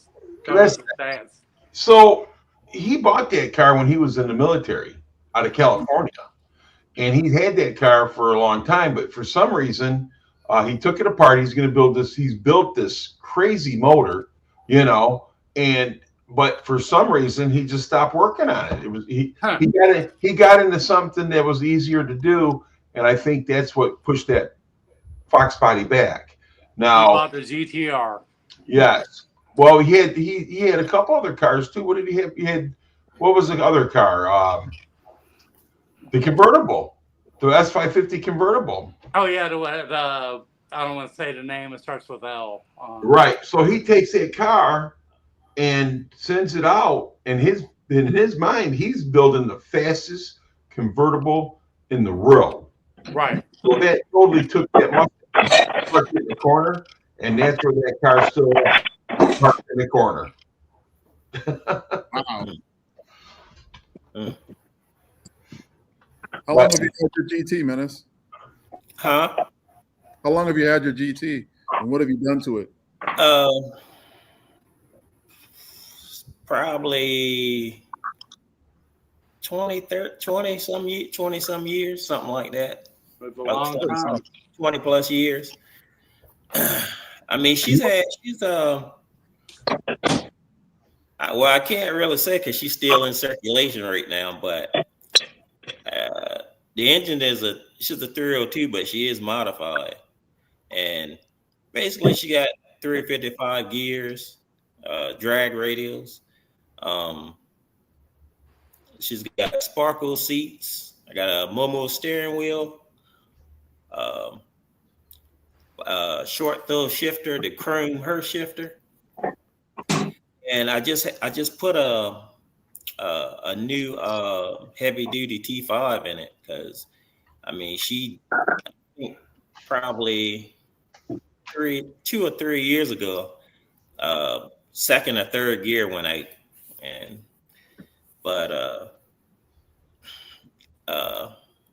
she still, I mean, I got that's about 20. I'm thinking I got about 20,000 in the car. You know? It's not hard these days. Hey, pull up a pic on your phone and show it on the screen. Hey, Menace, for somebody, put his link in the chat so I can get it. Let's see. I don't even think I have a pic on this. I was just curious. I don't know. Some people don't know they can do that. So yeah, but if you, like I said, my car is on the channel, but what's the name of your channel again? Yes. Menace the Goat 757. Oh, I'll be checking it out. Yeah. You know what? It's 747. I got 757 on mine, but it's 747. Yeah. Put your link in the chat, or somebody put his link in the chat. I have to find it. So I can't. I can, but someone's gonna beat me. Go for it. I'll wait for you then. Go ahead. That way I can subscribe too. There it is. How long you been on YouTube, bro? I think I started posting something like around 2016 or something like that. Oh, okay. But I mean, I've been just posting things that I've done, you know. Mm-hmm. Mm-hmm.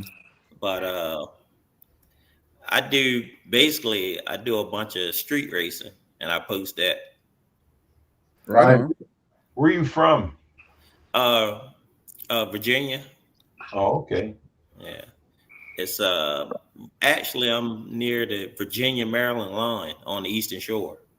Nice. Yeah. Nice. So, Okay. Good area, man. it's a lot of land and empty roads out here, so we do a lot of racing out here. Yeah, I'm in Detroit. You know we're street racing. Oh man. I know. Well, that's where all the legends are too, in Detroit. All those guys, all those legends I used to run with back in the day. You know, it was one legend that he went undefeated for something like 6 years, and it was a Dodge. I think it was a Thunderbolt or something like that. But it went undefeated for something like 6 years, and Dodge evidently gave a street racer an experimental engine, and he street raced it for something like 6 years. And are you talking about the Silver Bullet? There you go. There you go. That's it. That's the one that's got the ghost of something, right? Nope. The ghost was a CUDA dude. It was a 426 Hemi. That guy was actually a cop, but nobody knew it. Is that right? But the guy that had the Silver Bullet, he was a racer, and they built that car for him to drive on the street and race. That car is a legend, but so is the Ghost. So who was the Ghost? The Ghost is a young man that lived in Detroit that would come out at night, do a few races, and then go back home. And nobody knew who he was or where he came from or anything. And he was driving a Dodge CUDA, or is it a CUDA or a Challenger? But anyhow, I had a 426 Hemi. It was black. I'm black. So he would come out at night, dude, and he would spank some butt. But see, I'm going to tell you a story about that, because my oldest brother, this was back in the 70s, early 70s. My oldest brother used to go out there, and he said, I seen that car many times and never got to line up with it. And he had a 70 Mustang had a 428 Cobra Jet 4-speed car, our code car. And he wanted them, but he never get a chance to line up with them. That Silver Bullet car, I think that thing is worth like $200,000 or $300,000 now. I think it's that car. Hey, the Ghost, they sold his car for like, what was it? Sublime, like $3 million or something? Yeah, I don't even remember. Yeah, it was crazy. So that Silver Bullet's worth way more than a couple $100,000. Man, good God. I know it was in a museum. I think a guy had it in a museum now. But it was in a museum, yes. That's crazy. So you guys can actually verify that story about the Ghost, the Challenger car, because even that big channel, Uncle Tony, he made an episode about that car, saying that that he didn't think it was real. So yeah, I've seen that episode. Let me explain something. All right. So that car is definitely a legend in Detroit, not all over the world. But Detroit being the Motor City, that's why that car is what it is. So I understand, because I've seen Tony's too, but see, I never got a chance to talk to Tony. But my thing is that Tony, that car was a legend in Detroit. That's what made that car special. But right here is your Silver Bullet. Yeah. That's crazy, man. Yeah, I watched Uncle Tony's Garage. I heard that story. Yes. Like I said, so he just goes up, kicks everyone's ass, and goes home, puts it back in the garage. He was going, I'm telling you, and the guy was a cop. Look up the story on the internet, dude. It's all over the place. But it is real. It is real. That's amazing. I'm trying to find your channel, man. I can't seem to. I am too. I think I got it.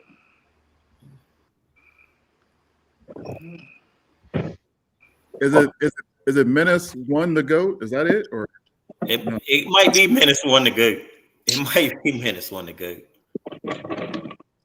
It's got the caption with just the eyes on it. That's it. That's it. That's you. Yeah, I'm on it, but I can't find his link to share it. That's it.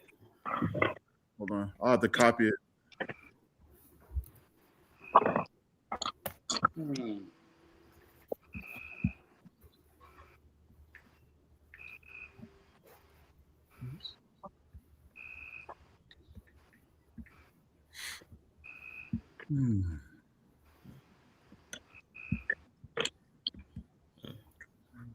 Did you find his link?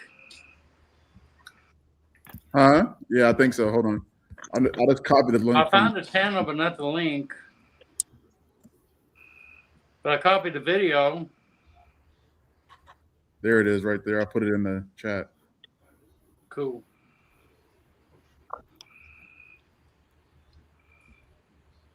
I think that should be it, I believe.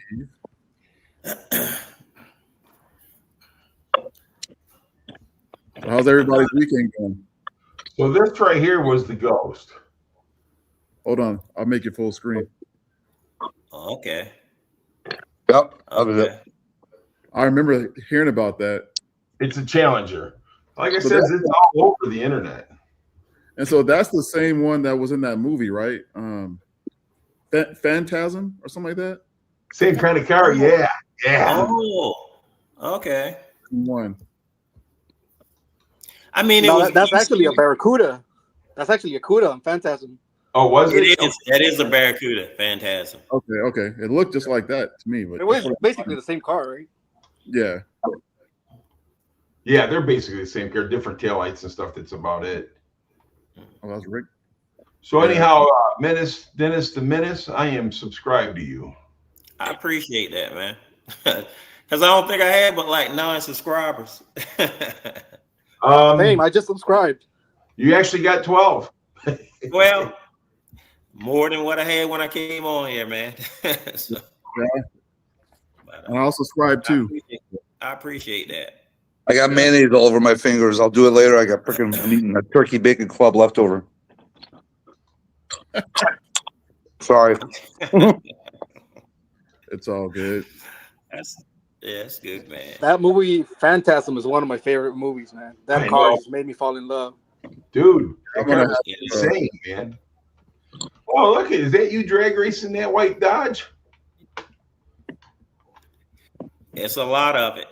I done been in something like I done been in 117 different underground street races and won 100 of them. So really? Yeah. It's a lot. It is a lot.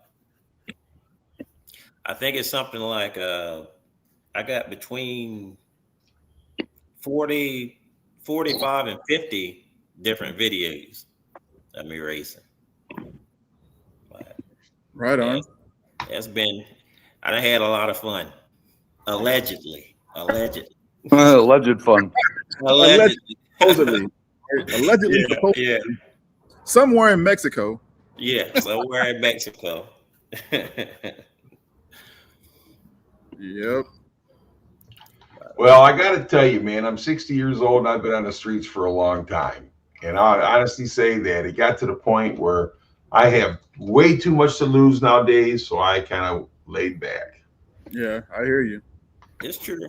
It's true. One day I'll probably stop, but not right now. You're having too much fun now. But said words of a smoker. when you got a good road to do it on, have fun. Just be careful. Well, that's the thing about being on the shore. It's a lot of different roads that nobody's on. It might have one or two houses through the quarter of it. So that's one good thing about it. And when we do it, we're always safe. Cars coming. We got radios and stuff like that. So okay, as long as you guys do it safely, right? So yeah, whatever that is, we make sure, and we make sure that we safe as you can make it.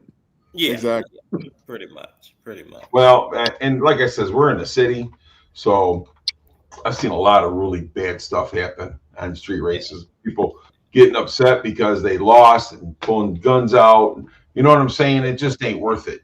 No, not at all. It's not worth losing your life over, So yeah.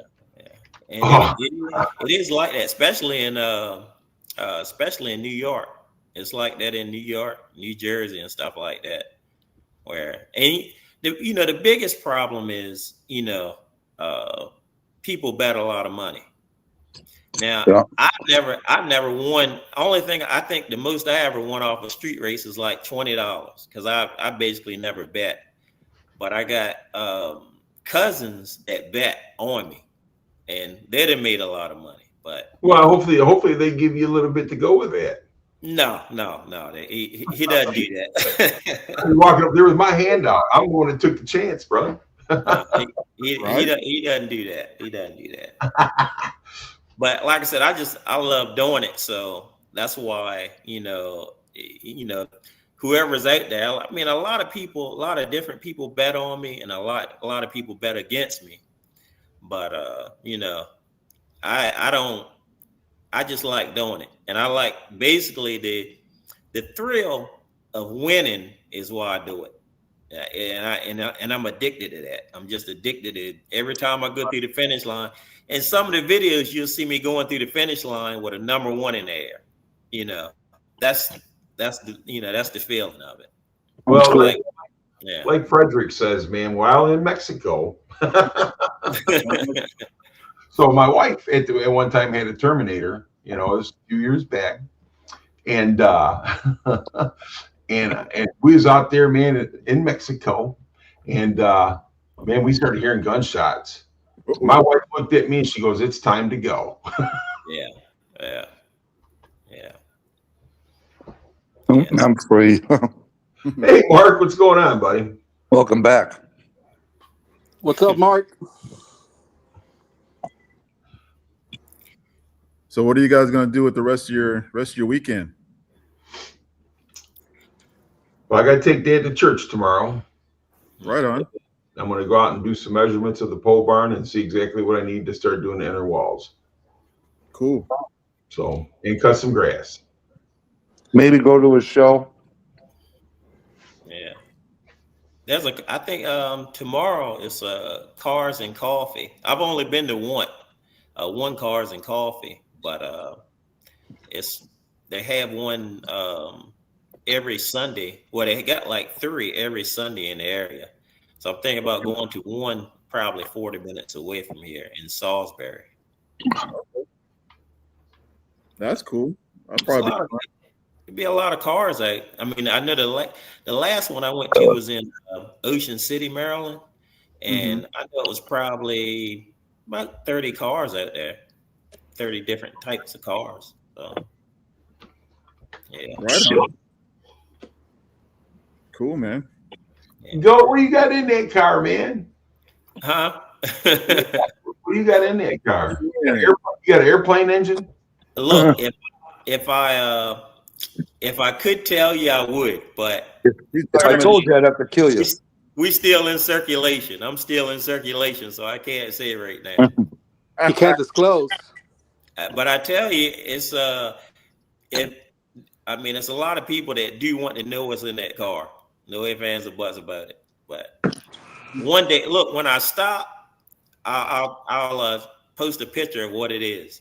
Okay. But it is, I will say it is naturally aspirated. No power adders, no nitrous, no supercharger, nothing. All motor. It's not an LS, right? No, it is not a LS. She is a Ford. 100%. 100%. I'm nothing but natural aspirated. I've never. One car we ever had to hit anything on it was my wife's Terminator, and that was her car. Yeah, I love it. You had that red Fox, Mr. Mac 1. Oh, you know what? They did have a blower on it, didn't it? But you know what? I bought that car like that. Gary's had so many cars and can't remember. I've had a few of them. So you got to remember, we owned a junkyard too. So. Oh, I know. Yes. Oh, that's funny. Yeah. Mr. Mark, what kind of car you got? Huh? What kind of car do you have? Foxbody wise, I got a 1980 Fairmont that I've been building for about 12 years. Is that right? Yeah, it's a 351 Windsor, 4-stroked out to a 414, 700 lift cam. It should run nice. No, like a rape date. Yeah, maybe one of these days me and you'll get together. He's got good parts. Somebody better record that. I have a couple S550s. Is that right? Yeah, in the Fairmont. Specific S550s. Not just regular S550s. They're S550s. One's a Mach 1, one's a 350. Come on now. And then I got a 70 Mach 1. I got a 70 Mach 1 that I've had since I was 12 years old. Oh man. So I've had that car for 48 years, so I've had that car almost as long as you are old. That is nice. Man. Part of the family there. Yeah. Frederick Mason, buddy, you're exact. I got a very smart wife. That's why I keep her. So how many cars do you have, Mr. Mach 1? With the wife's car? Yeah. 4. And then 2 trucks. Yeah. Okay. And all of them are Fords? Yes, sir. Okay. All right. Yeah. My wife's got a GT350. You know, she sold her Terminator. I felt bad, and I had to get her a GT350. What year is the 350? 18. 18. Okay. Yeah. Nice. White? Black with white stripes. My favorite color. Yeah. Nice. Gary, remember that? Cobra County's baby. Huh? It is. Cobra County's baby there. You're right. Now I haven't ran a GT350, but I have ran like a 2019 GT with the 10 speeds. Mm-hmm. They are wicked. They are wicked, man. They are wicked. Listen, I drive a manual shift, and I beat those 10 speeds. Yeah, well, I won. We ran twice. I won one. I mean, he won the first one, and I won the second one. And we were going to break the tie, but he didn't want to break the tie, and he waited like 2 weeks because he did something else to the car. And when he came back, I did something else to my car, and I ended up putting 5 cars on him in the third race. Oh, so, no. Yeah, he should have went ahead and broke the tie in, because that's racing, baby. Yeah. Well, I'm going to tell you something. See, back in the day, man, you guys got computers now, and that's how you tune your cars and this and that. Back in the day, man, in the middle of the night, we was out there drag racing. If I got beat, I was pulling my carburetor apart on the side of the road and rejetting it and everything else. But then they back together and back to racing within 10 or 15 minutes. That was racing.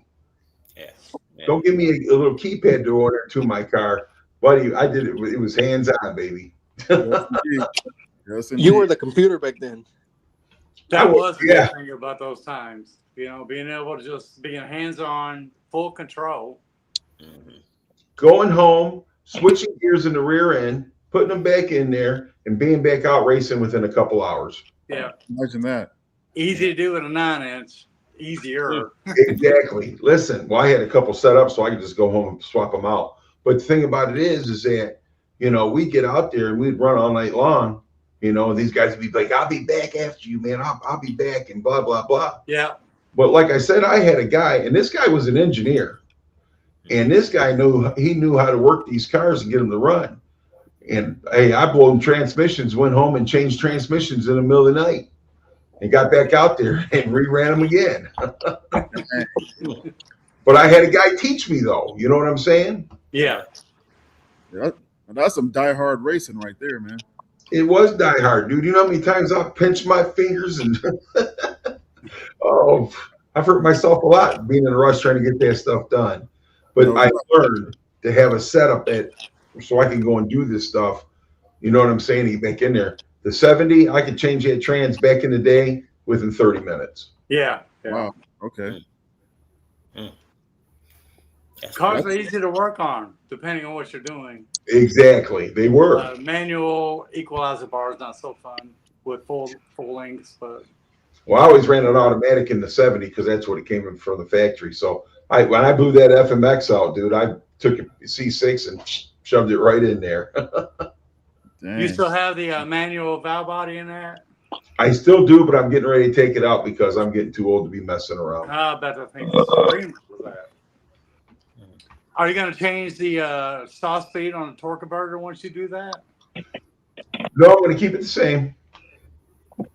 I'm going to keep it the same. The transmission I got is just got a shift kit in it and stuff like that. So, right. And the engine's got the stock cam and everything back in it now, so I don't, really do it. But I could fix that car real quick and make it fast. I don't even have a positive rear end in it. I don't even have a positive rear end in it anymore. Sorry. I mean, back then, Sorry. Same factory with almost double horsepower. With You sound like you're on the toilet. I'm like, what's happening over here? No, that's a Pepsi talking. Sorry. Is that Matt? Yeah, I just got done eating, man. Sorry. Hey, go to the bathroom. On no, camera? I'm not in the bathroom. I'm eating. Hey, Frederick, I'm going to tell you something, dude. You get yourself a good handling car, dude, and build what you want, not what everybody else wants you to build. That's the main thing. Right. It's your build, so build it how you want. Yeah. It's like OG. When OG gets done, we're all going to be scared. I don't think you're going to be scared with your Fairmont, sir. Well, I don't know, sir, but you never know. But it's just like Kenneth said, you need to, because if you're going to change your mind in mid-build, which could take 3 or 4 years to build your car, because so much stuff comes out and you see so much cool stuff. I mean, you need to have a plan in mind going in, at least for the chassis and all that. Only supply. And everything else afterwards, like, more power, whatever you could do easily or easier. The best part about what you're saying there, Rick, is that plans do change. Right. Because when I started building that Fairmont, I've changed my plan at least 4 times. Yeah. This last time, I'm sticking with it. To change a plan costs money. So How long it takes to come out. Well, that's my point. It costs you more money to do that, but you don't get the money back. And Barbecue Mike, quit lying. You Mike's building a badass engine right now, dude. Trust me, I know.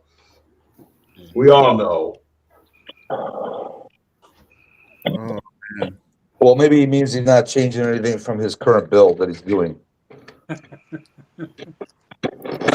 a year on every time you change something. That's been my experience. Yep. Well, the Fairmont was supposed to be just a cruiser. No, I got all the suspension and everything else in that car. It would have air conditioning and everything. That thing is nasty, bro. Nasty. Now it's evolved into something that's going to do a wheelie at an intersection. I know. You got to get it going, man. Well, it seems like every time I change my mind, it costs me $2,000. So. There you go. Every time I change my mind, that's $2,000. Jesus, man. So, OG, I'm going to ask you a question because nobody's never interviewed you. So when are we going to interview you? on your own channel. No, that's funny. Lewis. I did ask that, by the way. You guys don't want to know nothing about me. Come on now. So next week we'll come with a list of questions. See, Next week, list of questions. Okay. Yeah, send me a list of questions, Rick, so that way I know what you're going to ask me and I can be prepared. But anyhow, OG, I'm telling you, dude, somebody needs you. And get one of your guys and pick one of them, flip a coin, whichever one you want, and have them review you on your channel. Well, have you been interviewed by Kenneth Sean? Me? No. Yeah. I've never met him. That's going to be next. Look, it won't cost you anything. That's what he just said. Yeah, that's true. So shoot. He's a cool guy, man. I've also saw him before. Yeah. I did that, so that was cool. Yeah. Listen, he's the kind of guy that'll talk to anybody. Yeah. But he's also the kind of guy, like he said, you keep F around and find out, right? Yep. Yeah. Right. Yeah. But you can tell he's very smart, and everything he says is well put together. yes, indeed. I wish I had his conversation, skills. Yeah. Well, I'll tell you, man. You got Sublime. Sublime's another guy that's real smart, knows his stuff. Yeah. But he don't do much like videoing and stuff like that. That's fun. I know enough to be dangerous. Well, yeah, but you still got pretty lips. Yeah. Hey, you know enough to own a car like it you got, so you must be doing something right. Well, he's had a few Mustangs, that's for sure. Yeah. Fuck me, son of a bitch. Uh-oh. 91 Mustang, you're funny. Yeah, I missed out on the Roush. I was at the end of that car. Mark, you're crazy. And I'm gonna tell you something though. Mark's another one, dude. He knows the stuff. I'll tell you what. How about after yours, Gary? Why don't we have either myself or we can do Menace on the next one? I think it's a good idea, man. Menace has got a lot to talk about. You got a lot to talk about. Sublime. I think Menace is like Street Outlaws in secret. Well, what he's been saying lately. There you go. And then you got Sublime. He's got an extra toolbox here and there. I love 10 millimeter. Good grief, man. I got to tell you guys, it's a good thing we don't live close to one another because we'd probably all be divorced with racing. Exactly. All divorced and racing. That's it. That is true. Well, Gary, I'm single. There must be a good reason for that. Hey, but at least we can get each other on a scale, though, right? Hey, I'm rocking it, though. You all right? That's it. I've been with my wife for 42 years, man. There's not another woman out there that I'd want. Yeah. Same here. If mine was Not nowadays, anyway. It's nothing that you want right now. It is nothing that you want right now. Oh, absolutely right. Man. Bunch of baggage. And you don't know what you get. You have no idea what you're getting. You don't. You think you might know, and then you go home and find out something, Mark's right. Just found that 10 millimeter. I think you need a background check on anything you bring home. Yeah. Shoot. And a medical check, too. You got that right. And more. Medical check, credit check, all of it. Hey, you gotta know what you're getting into, man. Prenup City. Sorry.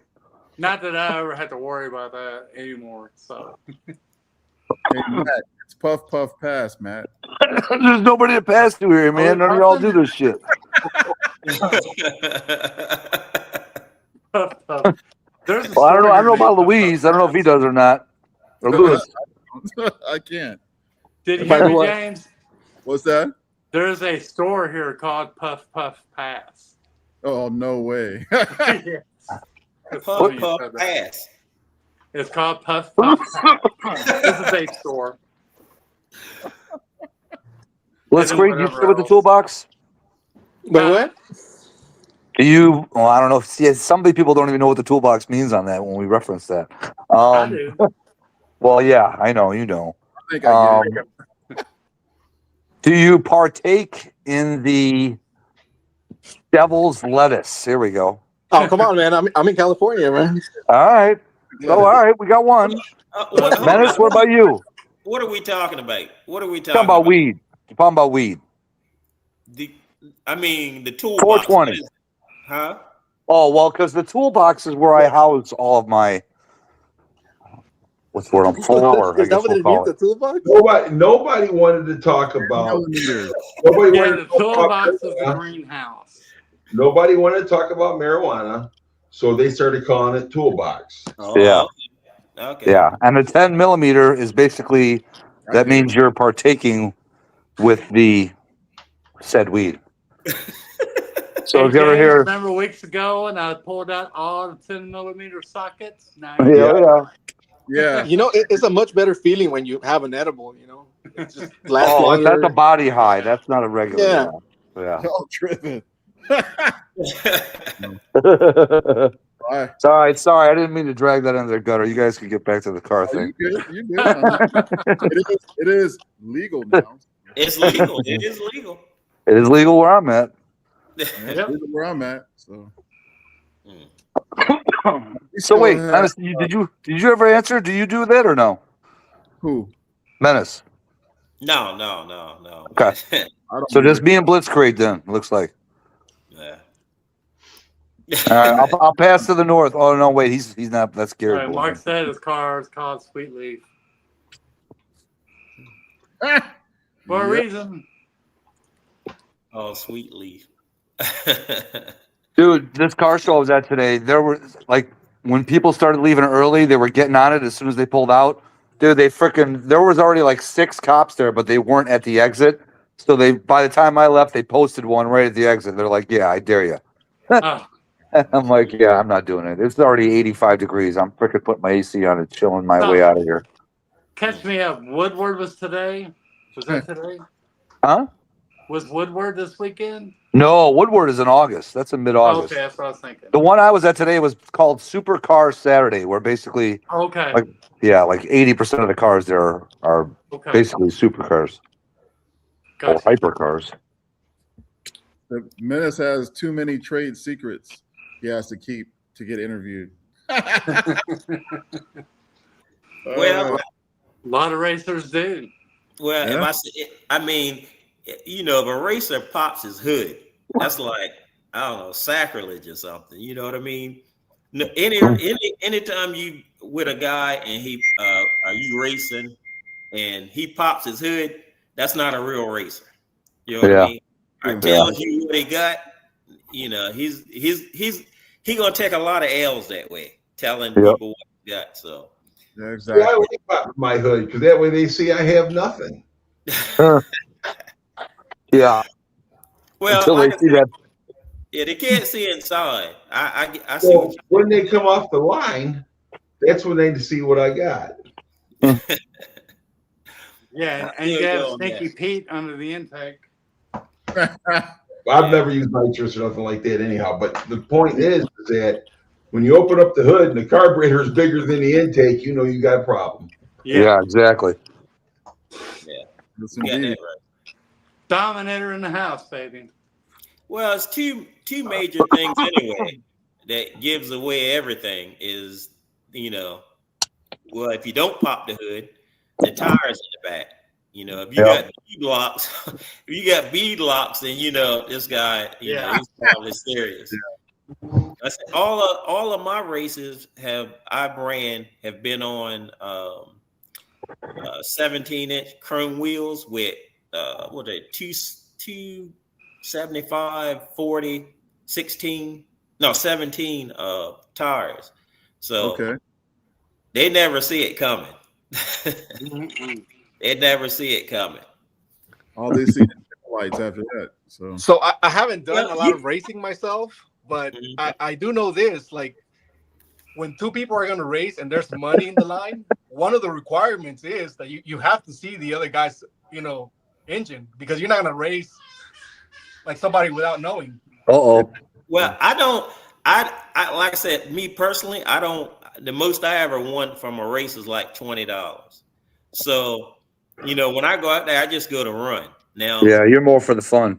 Yeah, my cousins and all my cousins and stuff like that, they end up with the money. But me personally, I just race because I like it. I love it. So, right. So, man, if I'm winning money off my cousin, I'm gonna give him a little something. Yeah. If I'm winning money off a good friend, I'm gonna give him a little something. Well, bragging rights is great to bet on for the next round. Yeah. Off the things. Yeah. But at the same time, my cousin actually sets the races up too. He didn't probably set up 20 or 30 different races for me. So it's okay, but you're taking a chance, and it's your car that you got to fix if something happens. Yeah. Give me a little kickback on that. Yeah. I think he's telling me to 20%. I'm serious, man. That doesn't even purchase gas these days. Not only the wear and tear on the car, but the risk you're taking. And I don't mean both physical and against the freaking popo. Yeah. That's a big risk. It is a big risk these days. Yeah, but I know. Like I said, I just like doing it. I get it. I totally get it. I'm not even going to incriminate myself here. No, never mind. You've already incriminated yourself. You're already done. Yeah. Everything's on here is allegedly anyway. Allegedly, I swear. Yeah. Please disperse. Nothing to see here. But like allegedly in Mexico. Yeah, but like Lewis said, when you're out there and you're seriously racing, people want to see what you got, because I'm not going to go race somebody that I have no chance of winning. Right. Well, see, this is the thing when it comes to me anyway. I think I went something like 12 years without losing. I went with 12 years undefeated, and it gets to a certain point where people just want to beat you. So they don't even bother with, want to see underneath your hood or whatever like that. They just want to beat you. Yeah. And I was running, this is crazy because I was running a GTR one time, a modified GTR. And I told the guy, man, I was like, man, I can't beat you. I'm not, it's no way that, that car probably runs like 9 to 8 seconds or something like that. And he didn't care. So I told him, I said, well, look, if you want run, then what I'm going to need is a rolling 6 cars or something. And what that was we sat side by side. I had his friend go up about 6 car lengths, and I left. And when I got to his friend, then he came down behind me. Okay. It was ugly. He did not win. He did not win that. That was ugly. He did not win that race. Oh my gosh. But like I said, when you winning a lot, that's the kind of stuff you can do. You ask people for anything. It's actually, that video is on my channel too. I'm gonna check it out. It was rough. It was rough. Gary, can you send me his link, the messenger or whatever? No, I don't like you that much. Oh, shut up. I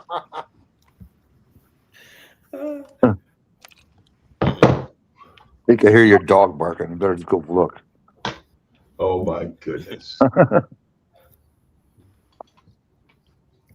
What the hell's up with my shit here? Well, I'll tell you, back in the day, this is back in the 80s, we was all out there. Like I said, we owned a junkyard. And the guy that my dad bought the junkyard from, his sons were out there, and his nephews and all that were out in Mexico. And there's a guy walking the parking lot, and he wants to race. You know what I'm saying? And he goes up to my buddies there and he says, "Hey man, you want to run it?" And they're like, no, but go see that guy down there in that yellow Mustang. He'll run you. So he comes walking up to me and I says, what do you got? You know, and he goes, well, I got a 63 Corvette. He goes, and it's sitting down here. And I said, well, I like to look at it before I stick my neck out. Uh-huh. I go down there, man, big block, blown, dual carburetors and everything. Oh, so the only chance I got is that this guy ain't got his car set up. Right? Mm-hmm. You know, and what the hell was that? So anyhow, we get out there, man. We go on the back street, which is on the other side of Mexico. We get on the back street, and I'm sending this link. I'm sorry. Yeah, I put the link out here as well. So anyhow, so we get out there, and they line us up. We do our burnouts, okay, and we get out there and we hit it. And this guy, he jumped on me right away. But buddy, as soon as I hit that second gear, I started walking up on him. I went in third and walked right past him. You know why? Because he didn't have those carburetors set up right. It was good at, but we got down there. So we got back around there, and the guy's like, "You got nitrous on that thing?" I said, "No, I don't. I don't even know how to use nitrous." And he goes, "Yeah, you got nitrous on it." I said, "Okay, then let's look." So I popped the hood, and he's looking all through there and everything like that. It was all naturally aspirated. Then he looked up underneath the air cleaner and he goes, "Holy shit, what size carburetor is that?" I said, "It's for me to know and you to find out." We went over to his vet, and his second carburetor, one of his duals, wasn't even getting full throttle. Okay. You know what I'm saying? He goes, "Well, you seem to know a lot about these things." He goes, "Can you set me up?" I said, "No." I said, "No, but you know what's wrong with it now." Exactly. Good racing, man. It's fun. It's fun. But as I got older, I realized how dangerous it was because I seen people get hurt. Yeah. Yeah. It can be pretty dangerous. Yeah. Chevy Fox, what's going on? Yeah. Menace, where did you say you're based out of? On the eastern shore of Virginia. Oh, okay, Virginia. That's right. Okay. Yeah. Yeah. My dad was from West Virginia, I think. Is that right? Yeah. But the coal miners. Mm-hmm. Car communities, man, I'm telling you one thing right now, they pretty much stick together. You got a few that, won't, but most of them do. They do. Yeah. It's a good thing. Guys, I'm going to have to call it a night. I got to retire here. All right. All right, well, Rick, do me a favor and send me some questions that you're going to be asking so that way I can answer them properly without being dirty-minded or something. It's got to be natural. All right, I appreciate it, OG. All right, you guys have a great night. OG, keep pushing, brother. See you next week. Okay? I'll be here next week. All right, guys. All right, sounds forward to it. Y'all Take care, everybody. We'll holler at you later. All right, man. All right. See ya.